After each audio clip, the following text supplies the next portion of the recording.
പ്രിയപ്പെട്ടവരെ, എനിക്ക്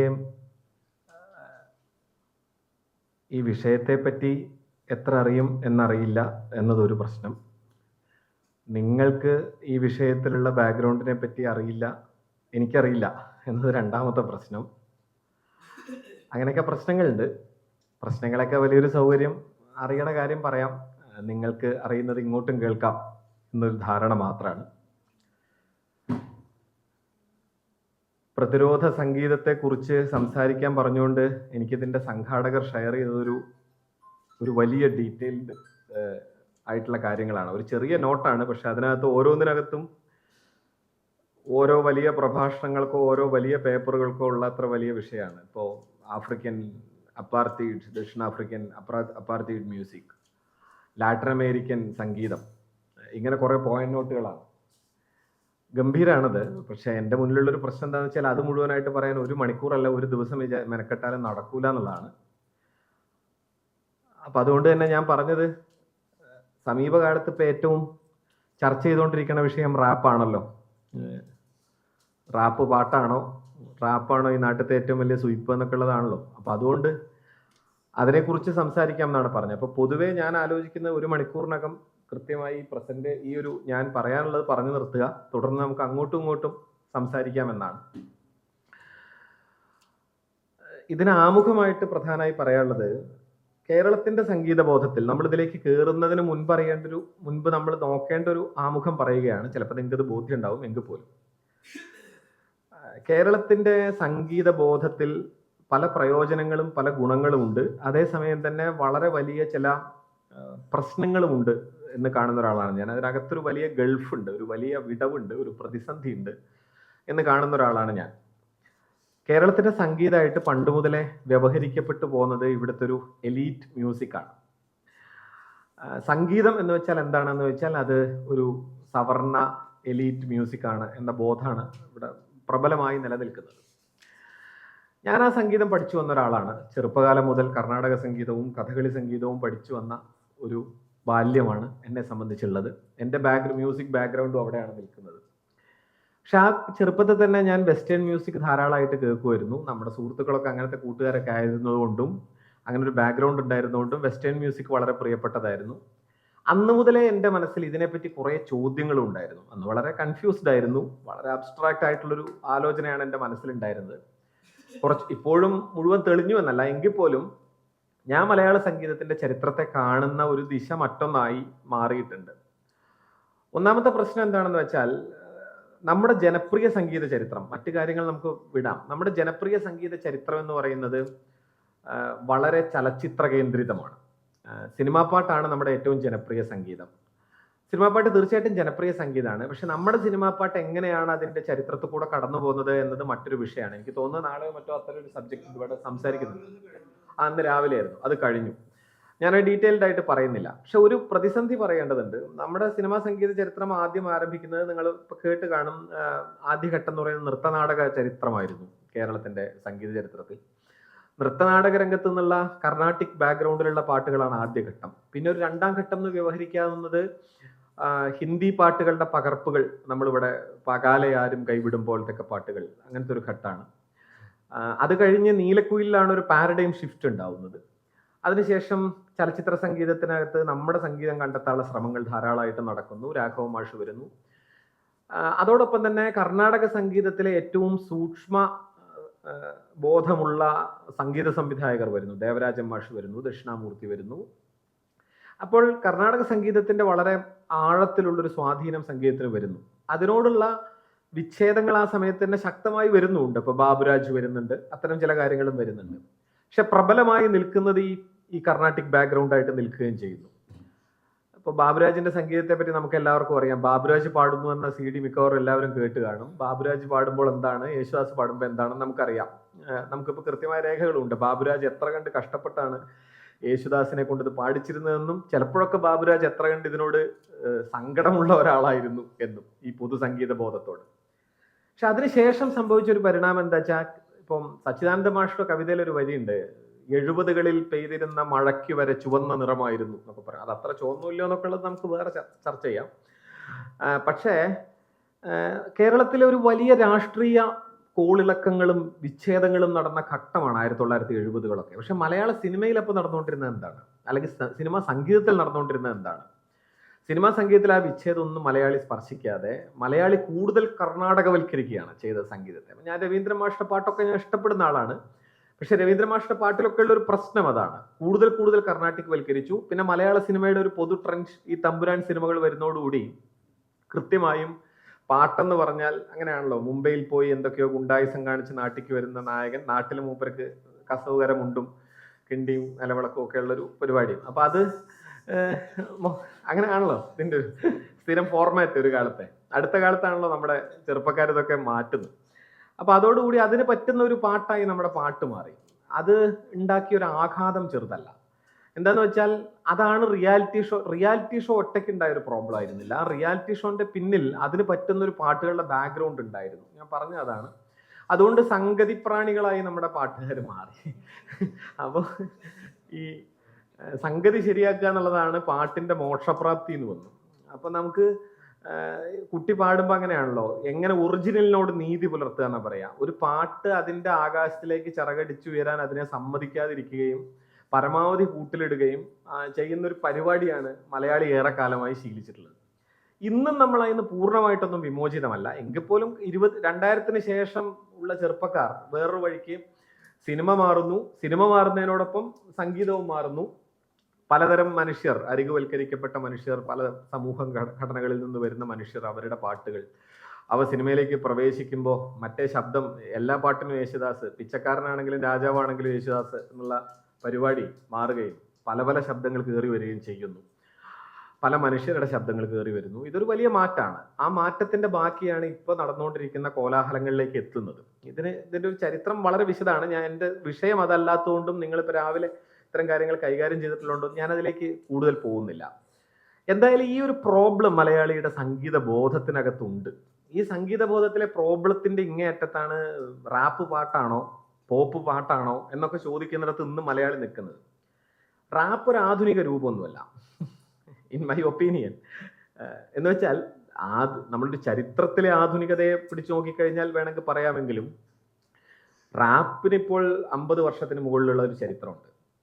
പുതിയ റാപ്പിലെ ട്രെൻഡ് എന്ന് പറയുന്നത് റാപ്പ് നൊസ്റ്റാൾജിയ എന്നൊരു ട്രെൻഡ് ഇപ്പോൾ അമേരിക്കയിലൊക്കെ ഉണ്ട്. എന്ന് വെച്ചാൽ റാപ്പ് കാരണവന്മാർ അവിടെ രൂപപ്പെട്ട് കഴിഞ്ഞു. 50 വർഷം മുമ്പുള്ള റാപ്പാണ് റാപ്പ്. അങ്ങനെ ഉണ്ടല്ലോ, നമ്മുടെ കാരണവന്മാർക്കൊക്കെ ഉള്ള അസുഖം. പണ്ടത്തെ നാട് നല്ലത്, ഇപ്പോഴത്തെ തലമുറ തീരെ പോരാ. ആ കാര്യത്തിൽ നമുക്ക് ഒരു പൊതു യോജിപ്പുണ്ടല്ലോ. നമ്മുടെ വാപ്പമാർക്കും എല്ലാവർക്കും ഉണ്ടായിരുന്നല്ലോ, നമ്മൾ വളരെ പോരാ, അവരുടെ തലമുറയായിരുന്നു നല്ലത്. ആ പരിപാടി റാപ്പിൽ ഇറങ്ങിയിട്ടുണ്ട്. ഞാൻ പറയുന്നത് അതാണ്. അത് എത്തി എന്ന് പറഞ്ഞതിന്റെ അർത്ഥം എന്താ, അതൊരു വലിയ ഒരു പരിവൃത്തം പൂർത്തിയാക്കിയെന്നാണ്. അപ്പൊ മാത്രമേ നമ്മൾ അവിടെ എത്തുള്ളൂ, ഈ കാരണവന്മാരിൽ എത്തുള്ളൂ. അതുകൊണ്ട് നൊസ്റ്റാൾജിക് റാപ്പ് ഇറങ്ങാൻ തുടങ്ങിയിട്ടുണ്ട്. 50 കൊല്ലം മുമ്പത്തെ ടോണുള്ള റാപ്പ് കേട്ട് ആഹാ ജോൺസൺ മാഷ് കട്ടൻ ചായ എന്ന് പറഞ്ഞ മാതിരി അതിൽ ആസ്വദിക്കുന്ന വേറൊരു നിര രൂപപ്പെട്ട് കഴിഞ്ഞൊരു ഘട്ടത്തിലാണ് നമ്മൾ ഇവിടെ റാപ്പ് പാട്ടാണോ എന്നൊക്കെ ചോദിക്കുന്നത്. അതാണ് അതിന്റെ ഞാൻ കാണുന്ന ഒരു ഐറണി. അതാണ്, അത് ആദ്യമേ പറഞ്ഞോട്ടെ. അപ്പൊ പൊതുവെ റാപ്പിലേക്ക് എത്തുന്നതിന് മുമ്പ് എന്നോട് വിഷയത്തിൽ പറഞ്ഞ പോലെ പ്രതിരോധ സംഗീതത്തിന്റെ പല കാര്യങ്ങളെ പറ്റി പറയുമ്പോൾ ഇന്ത്യൻ സ്വാതന്ത്ര്യ സമരത്തിന്റെ ഘട്ടം മുതലുള്ള പ്രതിരോധ സംഗീതം, ലാറ്റിൻ അമേരിക്കൻ സംഗീതം, ആഫ്രിക്കൻ സംഗീതം, ഇതിനെക്കുറിച്ചൊക്കെയുള്ള വളരെ വിശദമായ നോട്ടുകൾ എൻ്റെ കയ്യിലുണ്ട്. ഇതൊക്കെ ഒരു PPT ആക്കി വരണം എന്നാണ് വിചാരിച്ചത്. പക്ഷെ എൻ്റെ ഒരു തിരക്കുകൾ കൊണ്ടും ഒക്കെ അത് കഴിഞ്ഞിട്ടില്ല. PPT ആക്കി അത് 1 മണിക്കൂറിൽ നിൽക്കില്ല എന്നും എനിക്ക് തോന്നി. കാരണം അത്രമാത്രം വിപുലാണ് ഈ കാര്യം. ഇത് 3 എണ്ണം ഈ 3 തരം മ്യൂസിക്കിന്റെ നോട്ടാണ്. ഇത് റാപ്പിന്റെ മാത്രം നോട്ടാണ്. ഓൾമോസ്റ്റ് ലോകത്തെമ്പാടുള്ള ഇത്തരം സംഗീതജ്ഞരിൽ പല ആളുകളെയും മുഴുവനായിട്ട് ലിസ്റ്റ് ചെയ്യാനെ കൊണ്ട് കഴിയില്ല. ലിസ്റ്റ് ചെയ്ത് അവരുടെയൊക്കെ സംഗീതം പഠിക്കാൻ ആണ് എൻ്റെ പരിമിതമായ കഴിവ് വെച്ച് ഞാൻ ശ്രമിച്ചിട്ടുള്ളത്. അപ്പൊ ഇത് മൊത്തത്തിൽ പ്രിന്റ് ഔട്ട് തന്നെ ഏതാണ്ട് ഒരു 100 പേജിന്റെ അടുത്ത് വരും.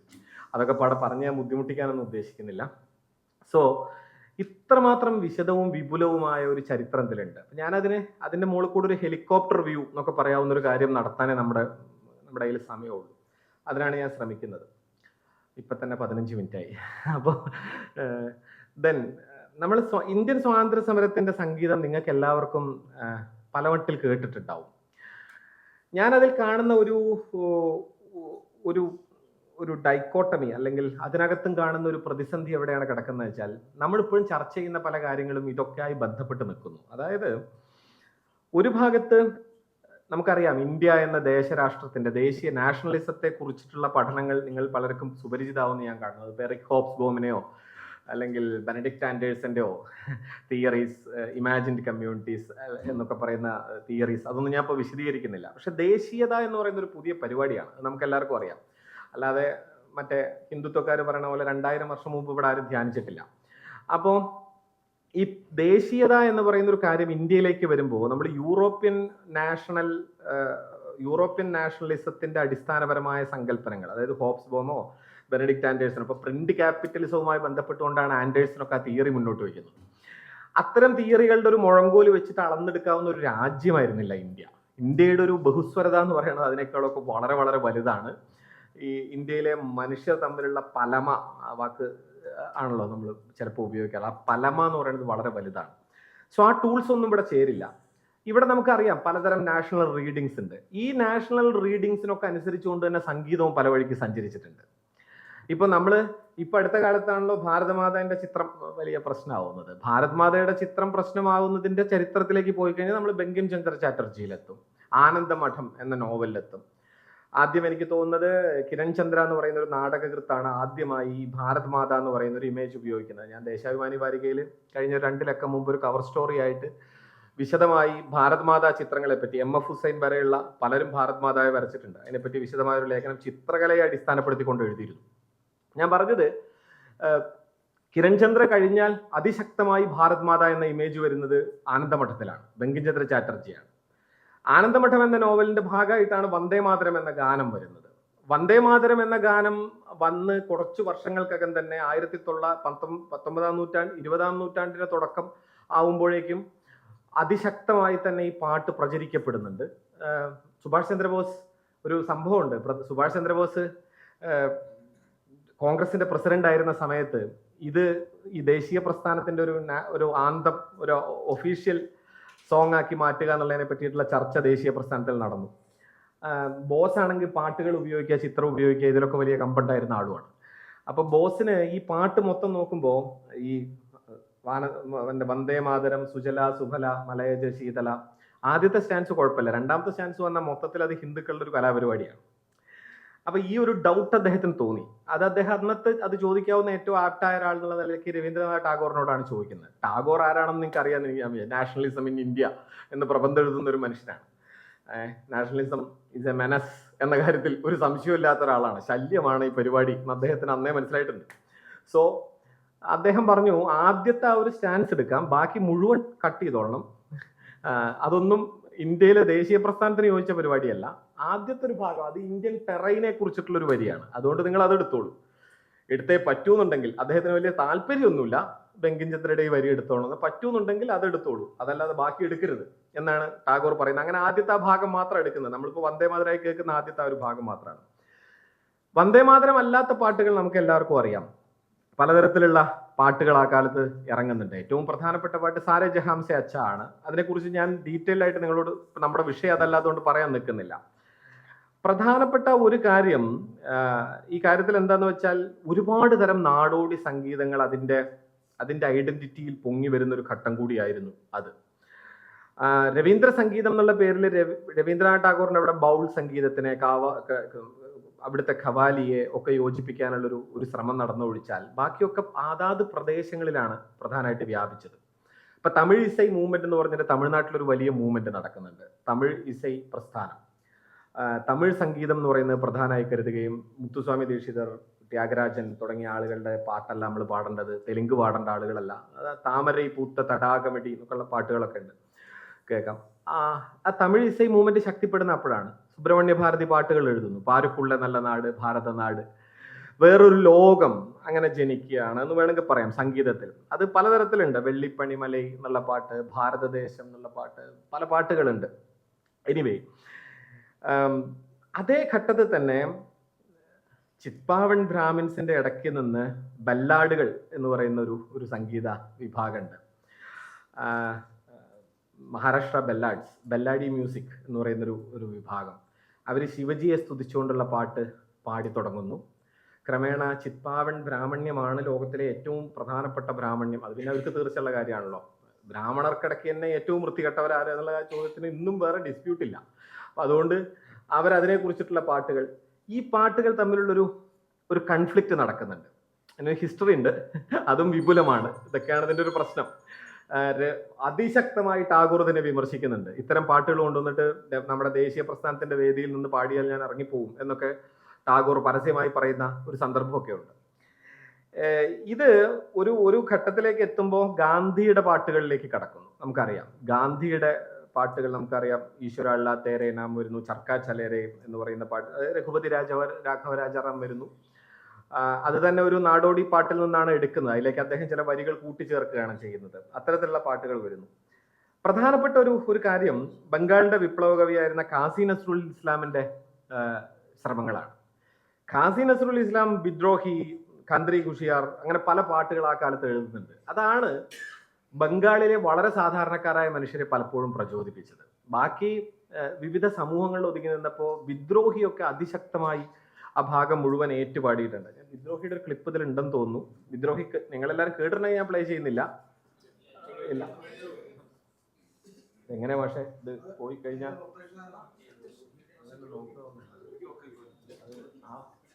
പോയി കൈമോട്ടായാലും അത്രേ ഉള്ളൂ.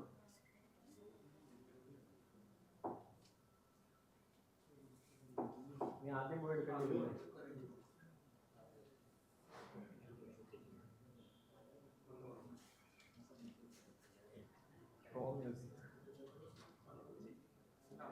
അതെ, ആദ്യത്തെ ഫസ്റ്റ് പാട്ട് എടുത്തോളൂ. നസ്രുൽ ഗീതി പാടുന്ന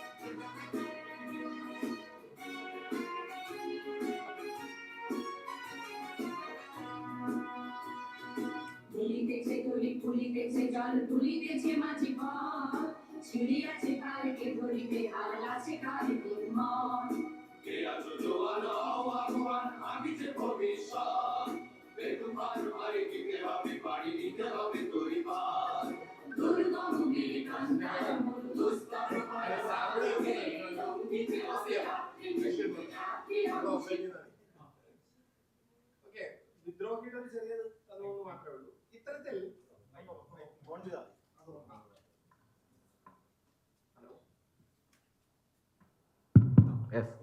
ഇത്തരത്തിൽ അനേകം പാട്ടുകൾ ആ കാലത്ത് ഉണ്ടാവുന്നുണ്ട്. യഥാർത്ഥത്തിൽ അതിന്റെ തുടർച്ച എന്ന് പറയുന്നത് വലിയ ചോദ്യമായിരുന്നു. 1930-കൾക്ക് ശേഷം കാര്യമായ പാട്ടുകൾ ഉണ്ടാവുന്നില്ല. അതായത് ദേശീയ പ്രസ്ഥാനം ഒന്നാകെ അംഗീകരിക്കുന്ന പാട്ടുകൾ മേ ബി ഗാന്ധി സോങ്സിലേക്ക് എല്ലാം ജ്ഞാനസ്നാനപ്പെട്ടു എന്നും വേണമെങ്കിൽ പറയാം. അതിൻ്റെ ഒരു പ്രതിസന്ധി അവിടെ ഉണ്ടായിരുന്നു. എന്തായാലും ഇന്ത്യൻ ദേശീയ പ്രസ്ഥാനത്തിന്റെ സംഗീതത്തിനകത്ത് ഞാൻ പറഞ്ഞ ഈ ഒരു പ്രതിസന്ധി ഉണ്ട്. അതായത് ഒരു വശത്ത് വന്ദേമാതരം പോലുള്ള പാട്ടുകൾ, ഒരു വശത്ത് ഖാസി നസ്രുൽ ഇസ്ലാമിന്റെ പോലെ, ഫൈസ് അഹമ്മദ് ഫൈസിന്റെ പോലെ ഉള്ള കവികൾ എഴുതുന്ന പാട്ടുകൾ, ഇത്തരത്തിൽ വേറൊരു പാട്ടിന്റെ ലോകം. മറ്റൊരു സൈഡിൽ ആദിവാസികൾക്കിടയ്ക്ക് വന്ന പാട്ടുകൾ, ഖവാലി, ബാവുൽ, വേറെ ലോകങ്ങൾ. ഇവയെ അഡ്രസ് ചെയ്യാവുന്ന നിലയ്ക്കുള്ള ഒരു രാഷ്ട്രീയ പരിതസ്ഥിതിയിൽ കൂടെ അല്ല അന്ന് കടന്നു പോവുകയും ചെയ്യുന്നത്. ഇതിന്റെ ഒരു സംഘർഷങ്ങളും ഒക്കെ ആ ഘട്ടത്തിലുണ്ട്. വിശദമായ വിഷയമാണ്, ഞാൻ അതിലേക്ക് കടക്കുന്നില്ല. എന്തായാലും ഇന്ത്യയിൽ ഇന്നും പല ചോദ്യങ്ങളും വരുന്ന സമയത്ത് ആ ചോദ്യങ്ങളോട് അഡ്രസ് ചെയ്യാനായിട്ട് സംഗീതത്തെ തേടുമ്പോൾ നമ്മൾ ഏത് സംഗീതത്തിലേക്കാണ് പോകുന്നത് എന്നുള്ളത് വളരെ പ്രധാനപ്പെട്ട ഒരു ചോദ്യമാണ്. അത് മാത്രമേ ഞാൻ അതിൽ പറഞ്ഞു നിർത്തുന്നുള്ളൂ. എല്ലാം സമരസംഗീതമാണ്, എല്ലാം ഇന്ത്യൻ സ്വാതന്ത്ര്യ സമരത്തിന്റെ സമരസംഗീതമാണെന്നുള്ളൊരു പൊതുധാരണയല്ലാതെ ഈ കാര്യത്തിൽ അന്വേഷണം നടത്തുന്ന മ്യൂസീഷ്യൻസ് പോലും വളരെ ലളിതമായ രേഖീയമായ യുക്തിയിലാണ് എല്ലാ പാട്ടുകളെയും കാണുന്നത്. എല്ലാ പാട്ടും നിഷ്കളങ്കമായ പാട്ടല്ലല്ലോ. ഹിറ്റ്ലറുടെ കാലത്ത് അന്ന് കാനൻ സ്ട്രോവ എന്ന് പറയുന്ന വളരെ പ്രസിദ്ധിയായ സംഗീതജ്ഞയെ കൊണ്ട് ഹിറ്റ്ലറെ സ്തുതിച്ചുകൊണ്ട് പാട്ടുകളൊക്കെ ഉണ്ടാക്കിയിട്ടുണ്ട്. അപ്പോൾ ഹിറ്റ്ലർക്കും പാട്ടൊക്കെ ഉണ്ട്, അല്ലാതെ ഹിറ്റ്ലർ പാട്ട് കേൾക്കാതിരുന്ന ആളൊന്നുമല്ല, നിങ്ങൾ അങ്ങനെ വിചാരിക്കരുത്. അതുകൊണ്ട് പാട്ടാണെങ്കിലും സാഹിത്യമാണെങ്കിലും മലൈക്ക അത്യാവശ്യം എഴുതാം, മെയിൻ ക്യാൻഫ് എഴുതാം, പലതും എഴുതാം. അതുപോലെയാണ്. സോ നമ്മൾ എങ്ങോട്ട് പോകുന്നു എന്നത് കുറെ കൂടി പ്രധാനപ്പെട്ട ഗൗരവമുള്ള ചോദ്യമാണെന്ന് മാത്രം പറഞ്ഞ് ഞാനത് നിർത്തുകയാണ്. അതുപോലെ തന്നെ ലാറ്റിൻ അമേരിക്കൻ സ്വാതന്ത്ര്യ പോരാട്ടങ്ങൾ 20-ാം നൂറ്റാണ്ടിൽ ശക്തിപ്പെടുന്ന കാലത്ത് ലാറ്റിൻ അമേരിക്കൻ സമര പോരാട്ടങ്ങൾ നടന്ന ഓരോ രാഷ്ട്രങ്ങളിലും അതിശക്തമായ സംഗീതത്തിന്റെ ഒരു വലിയ വേവ് സംഭവിക്കുന്നുണ്ട്. ഇപ്പോൾ ന്യൂവേവ കാൻസിയോൺ എന്ന് സാധാരണ വിശേഷിപ്പിക്കുന്ന ബോർഹസ് ഒക്കെ അദ്ദേഹത്തിന്റെ കൃതികളിൽ പലപ്പോഴും ഉപയോഗിക്കുന്ന ഈ സംഗീതത്തിന്റെ വരവ് എങ്ങനെ സംഭവിച്ചു? ഇതൊരു പ്രധാനപ്പെട്ട ചോദ്യമാണ്. നമുക്കറിയാലോ, അധിനിവേശത്തിന്റെ ബ്രിട്ടീഷ് അധിനിവേശമായിട്ട് വളരെ വ്യത്യസ്തമാണ് സ്പാനിഷ് പോർച്ചുഗീസ് അധിനിവേശം എന്ന് പറയുന്നത്. സംസ്കാരത്തിലേക്ക്, മനുഷ്യ ജീവിതത്തിലേക്ക്, ദൈനംദിനമുള്ള ഹ്യൂമൻ ലൈഫിലേക്ക് വരെ എൻ്റർ ചെയ്യുന്ന, ചരിത്രത്തെ പൂർണ്ണമായി മാറ്റി തീർക്കുന്ന, നിർമ്മിതികളെ വരെ പൊളിച്ചു കളയുന്ന മറ്റൊരു തരം അധിനിവേശ ലോകമാണ്. ഭാഷ ഇല്ലാതാക്കുന്ന, നമുക്കറിയാം വളരെ പ്രധാനപ്പെട്ട ലാറ്റിൻ അമേരിക്കൻ സാഹിത്യകാരന്മാരൊക്കെ ഞങ്ങളുടെ ഭാഷ എവിടെ, നമുക്ക് സംസാരിക്കാൻ നമ്മുടെ ഭാഷ എവിടെ എന്നുള്ള ചോദ്യം ചോദിച്ചവരേ ഉള്ളൂ, മാർക്കേസ്. അപ്പോൾ അത്തരത്തിൽ സമ്പൂർണമായി സംസ്കാരം നശിപ്പിക്കപ്പെട്ടൊരു കാലത്ത് നിന്ന് ശബ്ദം ആണ് ആകെ സംരക്ഷിക്കപ്പെടുന്നത്. അതൊരു വല്ലാത്ത ചരിത്രമാണ്. ലാറ്റിൻ അമേരിക്കൻ മ്യൂസിക് ഇപ്പോഴും കേൾക്കുമ്പോൾ തോന്നുന്ന ഒരു പൊട്ടിത്തെറിപ്പുണ്ട് എന്നെ പോലുള്ളവർക്ക്. അതെന്താണെന്ന് വെച്ച് കഴിഞ്ഞാൽ, ഇങ്ങനെ എന്താ പറയാ, കുടിച്ചിട്ട ചേന മുളച്ചു വരുന്നത് പോലെ അവിടെ നിന്ന് മുഴുവൻ സാധനവും സ്പാനിഷുകാർ അടിച്ചു പൊളിച്ച് തകർത്തിട്ടും അതിനകത്ത് നിന്ന് എവിടെ നിന്നോ എന്നറിയാതെ ഈ പാട്ട് എന്ന് പറയുന്ന, ശബ്ദം എന്ന് പറയുന്ന ഒരു സാധനം ഇങ്ങനെ ഉയർത്തെഴുന്നേറ്റ് വരുന്നത് നമുക്ക് കാണാൻ പറ്റും. അത് ചിലിയിലാവട്ടെ, വെനിസ്വലയിലാവട്ടെ, അർജന്റീനയിലാവട്ടെ, സ്വാതന്ത്ര്യ പോരാട്ടങ്ങൾ നടന്ന മുഴുവൻ നാടുകളിലും അതാത് നാടിന്റെ ആഴത്തിലുള്ള മണ്ണിന്റെ സംഗീതം പുറത്തേക്ക് ഇങ്ങനെ വരികയും അതിന് കലർപ്പുണ്ട്. സംഗീതം എല്ലായിടത്തും കലർപ്പോട് കൂടിയാണ് നിൽക്കുന്നത്. അമേരിക്കൻ കലർപ്പ് വരുന്നു, ആഫ്രിക്കൻ കലർപ്പ് വരുന്നു, പ്രധാനമായിട്ടും ആഫ്രിക്കൻ കലർപ്പുകൾ വരുന്നു. പക്ഷെ അപ്പോഴും ആ ഒരു മ്യൂസിക് കൾച്ചർ ആ രീതിയിൽ ഡെവലപ്പ് ചെയ്യുക എന്നൊരു കാര്യം ലാറ്റിൻ അമേരിക്കയിൽ നടക്കുന്നുണ്ട്. സോ ലാറ്റിൻ അമേരിക്കൻ സംഗീത ചരിത്രത്തിൽ ഒരുപാട് പേരെ പരാമർശിക്കാണ്ട് ഈ ന്യൂവേവ കാൻസിയോണിനകത്ത്. ഞാൻ അതൊക്കെ എഴുതിയിട്ടുണ്ട്. നിങ്ങൾക്ക് മുഴുവനായിട്ട് പറയുക എന്നുള്ളത് വലിയ ബുദ്ധിമുട്ടാണ്. വേണമെങ്കിൽ ഒരു ഭാഗം ഞാൻ അങ്ങനെ വായിക്കാം, അതാണ് കുറച്ചുകൂടി ഭേദം എന്ന് എനിക്ക് തോന്നുന്നു. 20-ാം നൂറ്റാണ്ടിന്റെ മധ്യത്തോടെ പല രാജ്യങ്ങളും സൈനിക സ്വേച്ഛാധിപത്യം, സാമ്പത്തിക അസമത്വം, ശീതയുദ്ധകാലത്ത് സോഷ്യലിസത്തെ എതിർക്കാനുള്ള US പിന്തുണച്ച വിദേശ ഇടപെടലുകൾ എന്നിവയെ നേരിട്ടുകൊണ്ടിരിക്കുകയാണ്. പ്രധാന പ്രസ്ഥാനങ്ങൾ അവയ്ക്കകത്ത് ഉൾപ്പെടുന്നവ എല്ലാം നിങ്ങൾക്കറിയാവുന്നതാണ്. ക്യൂബൻ വിപ്ലവം, ഫിഡൽ കാസ്ട്രോ, ചെഗുവേര. എൻ്റെ ഒരു ചരിത്രം ഞാൻ അവിടെ പറയുന്നുണ്ട്. അതിനുശേഷം ചിലിയൻ സംഗീതജ്ഞൻ വിക്ടർ ജാര പറയുന്ന ഒരു പ്രധാനപ്പെട്ട വാചകമുണ്ട്: ഗിറ്റാർ ഒരു ഉപകരണം മാത്രമല്ല, ഒരു പോരാട്ടത്തിന്റെ ആയുധമാണ്. വിക്ടർ ജാര ആ കാലത്ത് ഏറ്റവും പ്രസിദ്ധനായ ലാറ്റിൻ അമേരിക്കൻ മ്യൂസീഷ്യനാണ്. ഗിത്താർ എന്നുള്ള മ്യൂസിക് ഉപകരണത്തെ ഒരു കേവലം ഒരു മ്യൂസിക് ഇൻസ്ട്രുമെന്റ് എന്നുള്ളതിലപ്പുറം ഒരു സമരത്തിന്റെ ആയുധം എന്ന നിലയ്ക്ക് ആദ്യം രേഖപ്പെടുത്തപ്പെടുന്ന അവിടെയാണ്. എനിക്ക് തോന്നുന്നു 20-ാം നൂറ്റാണ്ടിലെ ഏറ്റവും വലിയ മ്യൂസിക്കൽ വെപ്പൺ എന്ന് പറയുന്നത് ഗിറ്റാറായിട്ട് മാറുന്നതാണ് പിന്നീട് നമ്മൾ ചരിത്രത്തിൽ കാണുന്നത്. അതിന്റെ തുടക്കം വിക്ടർ ജാരയിലാണ്. ദെൻ ഫോക്ക് പാരമ്പര്യങ്ങളെ ന്യൂവേവ കാൻസിയോൺ സാമൂഹ്യബോധമുള്ള വരികളുമായി സമന്വയിപ്പിച്ചു. ദാരിദ്ര്യം, സാമ്രാജ്യത്വം, അനീതി എന്നിവയെ നിരന്തരമായി അവ അഭിസംബോധന ചെയ്തു. ചിലി, അർജന്റീന, ഉറുഗ്വേ എന്നിവിടങ്ങളിൽ ഉരുത്തിരിഞ്ഞ ഈ പ്രസ്ഥാനം ലാറ്റിൻ അമേരിക്കയിൽ ഒന്നാകെ വ്യാപിച്ചു. വിമോചനത്തിന്റെ സൗണ്ട് ട്രാക്കായി അത് ക്രമേണ മാറി. ചിലിയിൽ വിക്ടർ ജാര, ആന്റി ഇല്ലിമാനി തുടങ്ങിയ ആൻഡിയൻ ഉപകരണങ്ങൾ, ക്വേന ചരങ്കോ എന്നൊക്കെ പറയുന്ന അവരുടെ ചില ഉപകരണങ്ങളുണ്ട്. ക്വേന ചരങ്കോ ഒക്കെ നിങ്ങൾക്ക് സെർച്ച് ചെയ്താൽ കാണാം. അതിഗംഭീര ഉപകരണങ്ങളാണ് ആ കാലത്തെ. അവ ഉപയോഗിച്ചുകൊണ്ട് US ഇടപെടലിനെയും വർഗ അടിച്ചമർത്തലിനെയും പ്രതിഷേധമുയർത്താനുള്ള ശബ്ദമായി ആ സംഗീതം മാറി. ജാരയുടെ എൽ റെഡിഷോ ഡേ വിൽ പാസ് എന്ന് പറയുന്ന സമാധാനത്തിൽ ജീവിക്കാനുള്ള അവകാശം എന്ന് മാത്രം, സമാധാനത്തിൽ മനുഷ്യർക്ക് ജീവിക്കാനുള്ള അവകാശം എന്ന് മാത്രമായിരുന്നു വിക്ടർ ജാരയുടെ ഒരു സ്ലോഗൻ. അതിൽ വെച്ചുകൊണ്ട് അദ്ദേഹം ചെയ്ത വലിയ പാട്ടുകളുടെ ഒരു പാരമ്പര്യമുണ്ട്. അലന്റെ പിന്തുടർച്ചക്കാർക്ക് ഒരു ഗീതമായി പിന്നീട് മാറി. അർജന്റീനയിൽ മെർസിഡസ് സോസയുടെ ടോഡോ കാമ്പിയ, എല്ലാം മാറുന്നു എന്ന ഗാനം സ്വേച്ഛാധിപത്യത്തിൽ പ്രത്യാശയെ നിരന്തരമായി പ്രതിനിധീകരിച്ചുകൊണ്ട് നിരവധി സംഗീതജ്ഞർ ടോഡോ ബാക്ക് കാമ്പിയയിലേക്ക് അണിചേർന്നു. വിയോട്ടേല പാർലയുടെ ഗ്രാസിയസ് അലാവിഡ പ്രതിരോധ ശക്തിയെ നിരന്തരമായി പ്രകോപിപ്പിച്ചു. ഇങ്ങനെ ഒരുപാട് പേരെ ഞാൻ ഇതിനകത്ത് പറയുന്നുണ്ട്. ഇതിൽ ഒരു പ്രത്യേക ഘട്ടത്തിലെത്തുമ്പോൾ ക്യൂബൻ ട്രോവ എന്ന് പറയുന്ന ഒരു സംഗീതം ക്യൂബൻ വിപ്ലവത്തിന്റെ ഭാഗമായി ഉയർന്നു വരുന്നു. ക്യൂബയിലെ സംഗീതവും ക്യൂബയിലെ വിപ്ലവ പ്രസ്ഥാനവും, ആ കപ്പലിലുള്ള യാത്ര നിങ്ങൾക്കറിയാമായിരിക്കും ആദ്യത്തെ, അവിടെ തന്നെ ഏറ്റവും കൂടുതൽ അവർ പാട്ട് പാടുകയാണ് ചെയ്യുന്നത്, അതിനകത്തും പാട്ട് പാടിക്കൊണ്ടിരിക്കുകയാണ്. ക്യൂബൻ ട്രോവ ഒരു വലിയ മ്യൂസിക്കൽ ബാൻഡായിട്ട് രൂപപ്പെടുകയും അത് 10-12ഓളം മ്യൂസിക് ബാൻഡുകളായി മാറി ലാറ്റിൻ അമേരിക്കൻ സംഗീതത്തെ തുടർന്ന് വലിയ തോതിൽ നിർണ്ണയിക്കുന്ന ഒരു സംഗീതമായിട്ട് മാറുകയും ചെയ്തു. അതാണ് ടോഡോ കാമ്പിയ ഒക്കെ ആയിട്ട് ക്രമേണ മാറുന്നത്. അതിലെ പ്രധാനപ്പെട്ട പാട്ടുകാരനായിരുന്നു സാൽവിയോ റോഡ്രിഗസ്. സാൽവിയോ റോഡ്രിഗസ് 6 തവണ ഈ അമേരിക്കൻ സൈന്യത്തിന്റെ ആക്രമണത്തിന് ഇരയാക്കപ്പെട്ട സംഗീതജ്ഞനാണ്. പലവട്ടം അദ്ദേഹത്തെ കൊല്ലാനുള്ള ശ്രമങ്ങൾ നടന്നു. ഒരു തവണ പിടിച്ച് തടവിലിട്ടിടത്ത് നിന്ന് അത്ഭുതകരമായി അമേരിക്കൻ പിടിയിൽ നിന്ന് റോഡ്രിഗസ് രക്ഷപ്പെട്ടു. അങ്ങനെയൊക്കെയുള്ള ഒരു മ്യൂസീഷ്യനാണ് സാൽവിയോ റോഡ്രിഗസ്. സാൽവിയോ റോഡ്രിഗസിന്റെ ഒരു ചെറിയ ക്ലിപ്പ് ഇതിലുണ്ടെന്ന് തോന്നുന്നു, വേണമെന്നുണ്ടെങ്കിൽ നമുക്കൊന്ന് പ്ലേ ചെയ്യാം.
ക്യൂബൻ ട്രോവ ടോൺ, ചിലപ്പോൾ നിങ്ങൾക്ക് അതിന്റെ വരികൾ നമുക്കിപ്പോൾ കിട്ടണമെങ്കിൽ അതിന്റെ അർത്ഥം മുഴുവൻ വേറെ ആയിട്ട് പറയേണ്ടി വരും, ഞാനിലേക്ക് കിടക്കുന്നില്ല. അതിന്റെ ടോൺ നിങ്ങൾ ശ്രദ്ധിക്കുക. സ്ഥിരമായിട്ട് പിന്നീട് നമ്മുടെ ഡിസ്കോ ബാർ ടോണായി മാറിയ സാധനം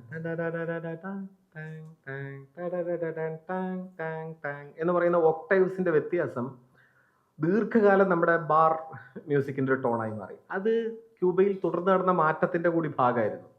ഒരു കാലത്ത് ഏറ്റവും പ്രതിഷേധത്തിന്റെ ടോണായിരുന്ന ഒരു സാധനം തുടർന്ന് അമേരിക്കൻ പോപ്പ് മ്യൂസിക് അതിനെ വിഴുങ്ങുകയും അവരുടെ ഒരു പരിപാടിയാക്കി അതിനെ മാറ്റുകയും ചെയ്തൊരു ഹിസ്റ്ററി ഉണ്ട്. അത് സംഗീതത്തിലെ ഒരു വല്ലാത്ത ഹിസ്റ്ററിയാണ്. ഈ സാൽവിയോ റോഡ്രിഗസിന്റെ 2 മക്കൾ കരഞ്ഞുകൊണ്ട് അതിനെ പ്രതിഷേധിക്കുന്ന ഒരു വീഡിയോ നിങ്ങൾക്ക് യൂട്യൂബ് കാണാൻ പറ്റും.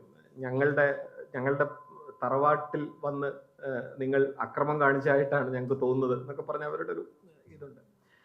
ഞാൻ പറഞ്ഞ അത്തരത്തിൽ ലാറ്റിൻ അമേരിക്കൻ പ്രശ്നലോകത്തെ ഒന്നാകെ, രാഷ്ട്രീയ പ്രശ്നലോകത്തെ ഒന്നാകെ സംഗീതത്തിലൂടെ വായിച്ചെടുക്കാൻ പറ്റും. ഇപ്പൊ അഡോർണോ ഒക്കെ ഒരു ഘട്ടത്തിൽ ഈ കാര്യത്തെ പറ്റി പഠിക്കാൻ ശ്രമിക്കുന്നുണ്ട്.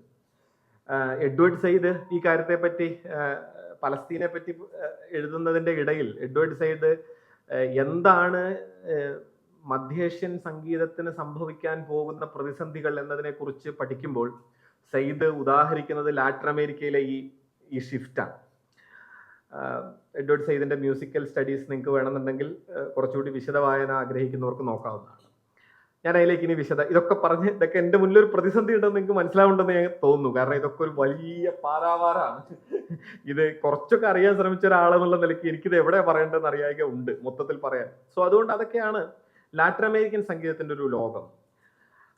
ആഫ്രിക്കൻ റഗ്ഗെ എന്നോട് സൂചിപ്പിച്ചൊരു കാര്യമാണ്. ആഫ്രിക്കയിൽ 48 മുതൽ 94 വരെയാണ് നാഷണൽ പാർട്ടിയുടെ ഈ അപ്പാർത്തീഡ് നയം എന്ന് പറയുന്ന അപ്പാർത്തീഡ് മിഷൻ നടപ്പിലാക്കപ്പെടുന്നത്. നമുക്കറിയാം അപ്പാർത്തൈഡ് വിരുദ്ധ സമരത്തിന്റെ ഒരു ചരിത്രമുണ്ട്. അവിടെ ആഫ്രിക്ക ഏറ്റവും ആദിമമായ സംഗീതത്തിന്റെ ഒരു ലോകമാണ്, ഒരു വലിയ ലോകമാണ്. സമ്പൂർണമായ സംഗീത നിരോധനം വരെ അപ്പാർത്തൈഡ് ഘട്ടത്തിൽ അവിടെ ഗവൺമെന്റ് നടത്തുന്നുണ്ട്. പാട്ടാലും വീട്ടു പാടിയാൽ അറസ്റ്റ് ചെയ്യും എന്ന് വരെ അവിടെ നിയമം കൊണ്ടുവരുന്ന ഒരു ഗവൺമെന്റ് ആണ് അവിടെ ഉണ്ടായിരുന്നത്. പക്ഷേ എന്നിട്ട് പോലും ആഫ്രിക്കൻ സംഗീതം ഇങ്ങനെ മുഴങ്ങി നിന്നു എന്നതാണ്. കാരണം ആഫ്രിക്കയിൽ ഒരിക്കലും നമുക്ക് തടയാൻ പറ്റാത്തൊരു കാര്യമാണ് ആഫ്രിക്കൻ മ്യൂസിക് എന്ന് പറയുന്നത്. അത് റെഗ്ഗെ മാത്രമല്ല, അവിടെ പലതരം സംഗീത രൂപങ്ങളുണ്ട്. ഇപ്പോൾ റെഗ്ഗെ ഉണ്ട്, മുൻപേ അവിടെ ജാസ് ആദ്യഘട്ടത്തിലെത്തി. കേല എന്ന് പറയുന്ന ഒരു രൂപമുണ്ട്. കേലയില് കറാങ്കോ എന്ന് പറയുന്ന അവരുടെ ഒരു പ്രത്യേകതരം, നമ്മളിവിടുത്തെ പറ പോലെ തോന്നുന്ന ഒരു സാധനം ഉപയോഗിച്ചുകൊണ്ട് കേല എന്ന് പറയുന്ന ഒരു സാധനം അവർ പാടുന്നത് നിങ്ങൾ കേൾക്കണം. അവരുടെ ഇങ്ങനെ തൊണ്ടയിൽ ഈ ഞരമ്പുകളൊക്കെ ഇങ്ങനെ എടുത്ത് പിടിച്ച് അവർ പാടുന്ന ഒരു പാട്ടുണ്ട്. നമ്മളിങ്ങനെ തരിച്ചു പോകും. ആ രീതിയിൽ പാടുന്ന പാട്ടുകാർ അവിടെ ഉണ്ട്. കേരളയിലുള്ള ഒരു ആർട്ടിസ്റ്റാണ്, നിങ്ങൾ എപ്പോഴെങ്കിലും കണ്ടിട്ടുണ്ടോ എന്ന് എനിക്കറിയില്ല. മോഡി അവിടെ ആഫ്രിക്കയിൽ എവിടെയോ പോയപ്പോൾ സ്വീകരിച്ചു വരുന്ന ഒരു വീഡിയോ ഉണ്ടായിരുന്നു. അത് കോമഡി ആയിട്ട് കുറെ പ്രചരിക്കപ്പെട്ടു. നിങ്ങൾ കണ്ടിട്ടുണ്ടോ അറിയില്ല. ഡ്രം അടിച്ച് സ്വീകരിക്കുന്നതല്ല, ഒരു പാട്ടൊക്കെ പാടിയിട്ട് ഇങ്ങനെ നടക്കുകയാണ്. ഇത് എന്തോ മോഡിനെ തെറി വിളിക്കുകയാണെന്നാണ്. നിങ്ങൾ കണ്ടിട്ടുണ്ടോ എനിക്കറിയില്ല, ഉണ്ടാവും. അത് കേല മ്യൂസീഷ്യൻ ആണ് അവര് കേലയുടെ ഒരു ടോൺ അതാണ്, നമുക്ക് പെട്ടെന്ന് ചീത്ത വിളിക്കാന്ന് തോന്നും. പക്ഷെ ആ മ്യൂസിക്കിന്റെ ബലം ഭയങ്കരമാണ്, അതിന്റെ അകത്തുനിന്ന് വരുന്ന ടോൺ ഭയങ്കരമാണ്. അങ്ങനെ ഒരുപാട് ഈ എംബഡാങ്ക എന്ന് പറയുന്ന ഒരു മ്യൂസിക്കൽ ഫോം ഉണ്ട്. എംബഡാങ്ക ഞാൻ കുറെ കാലത്തിന് ശേഷം പരിചയപ്പെട്ട ഒരു മ്യൂസിക്കൽ ഫോമാണ്.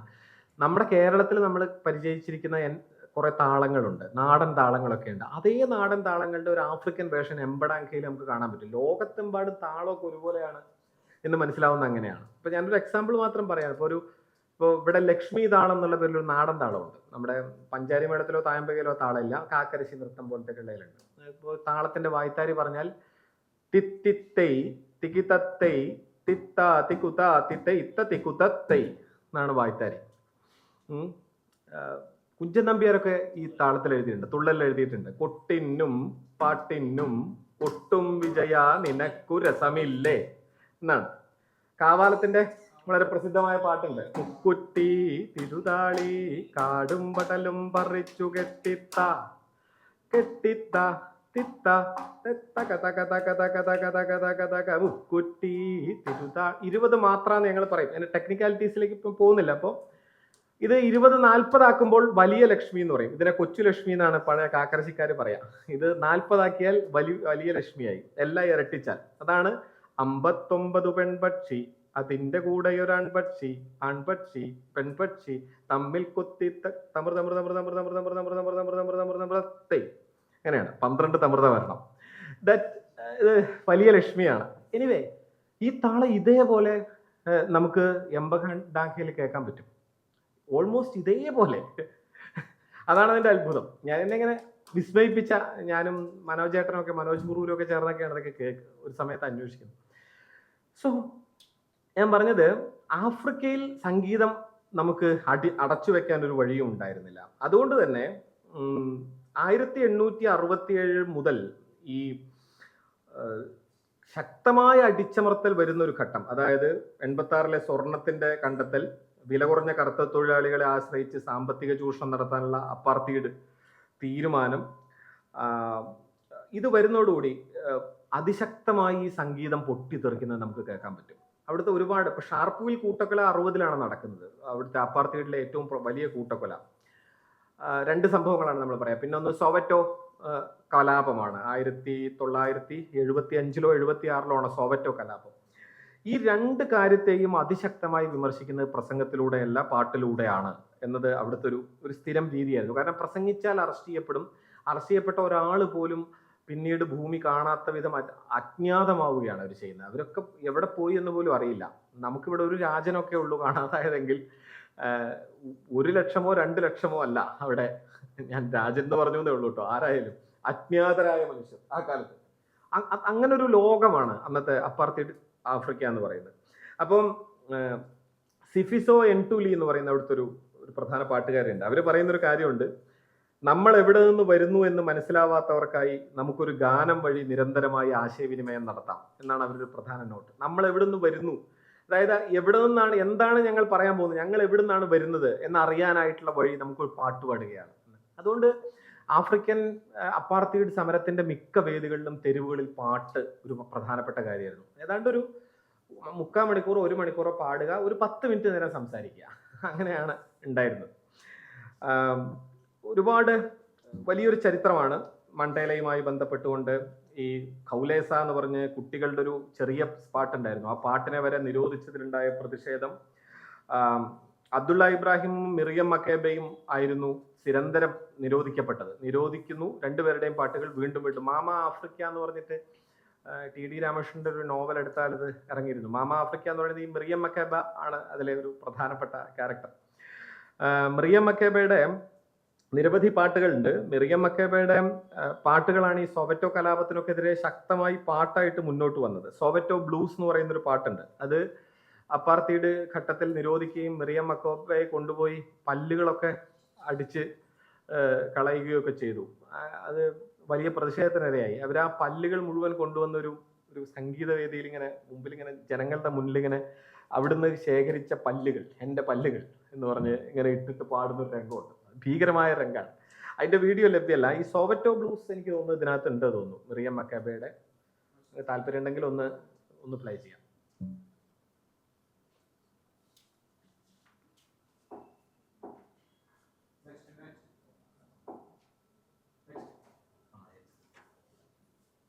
It's Miriam Makeba.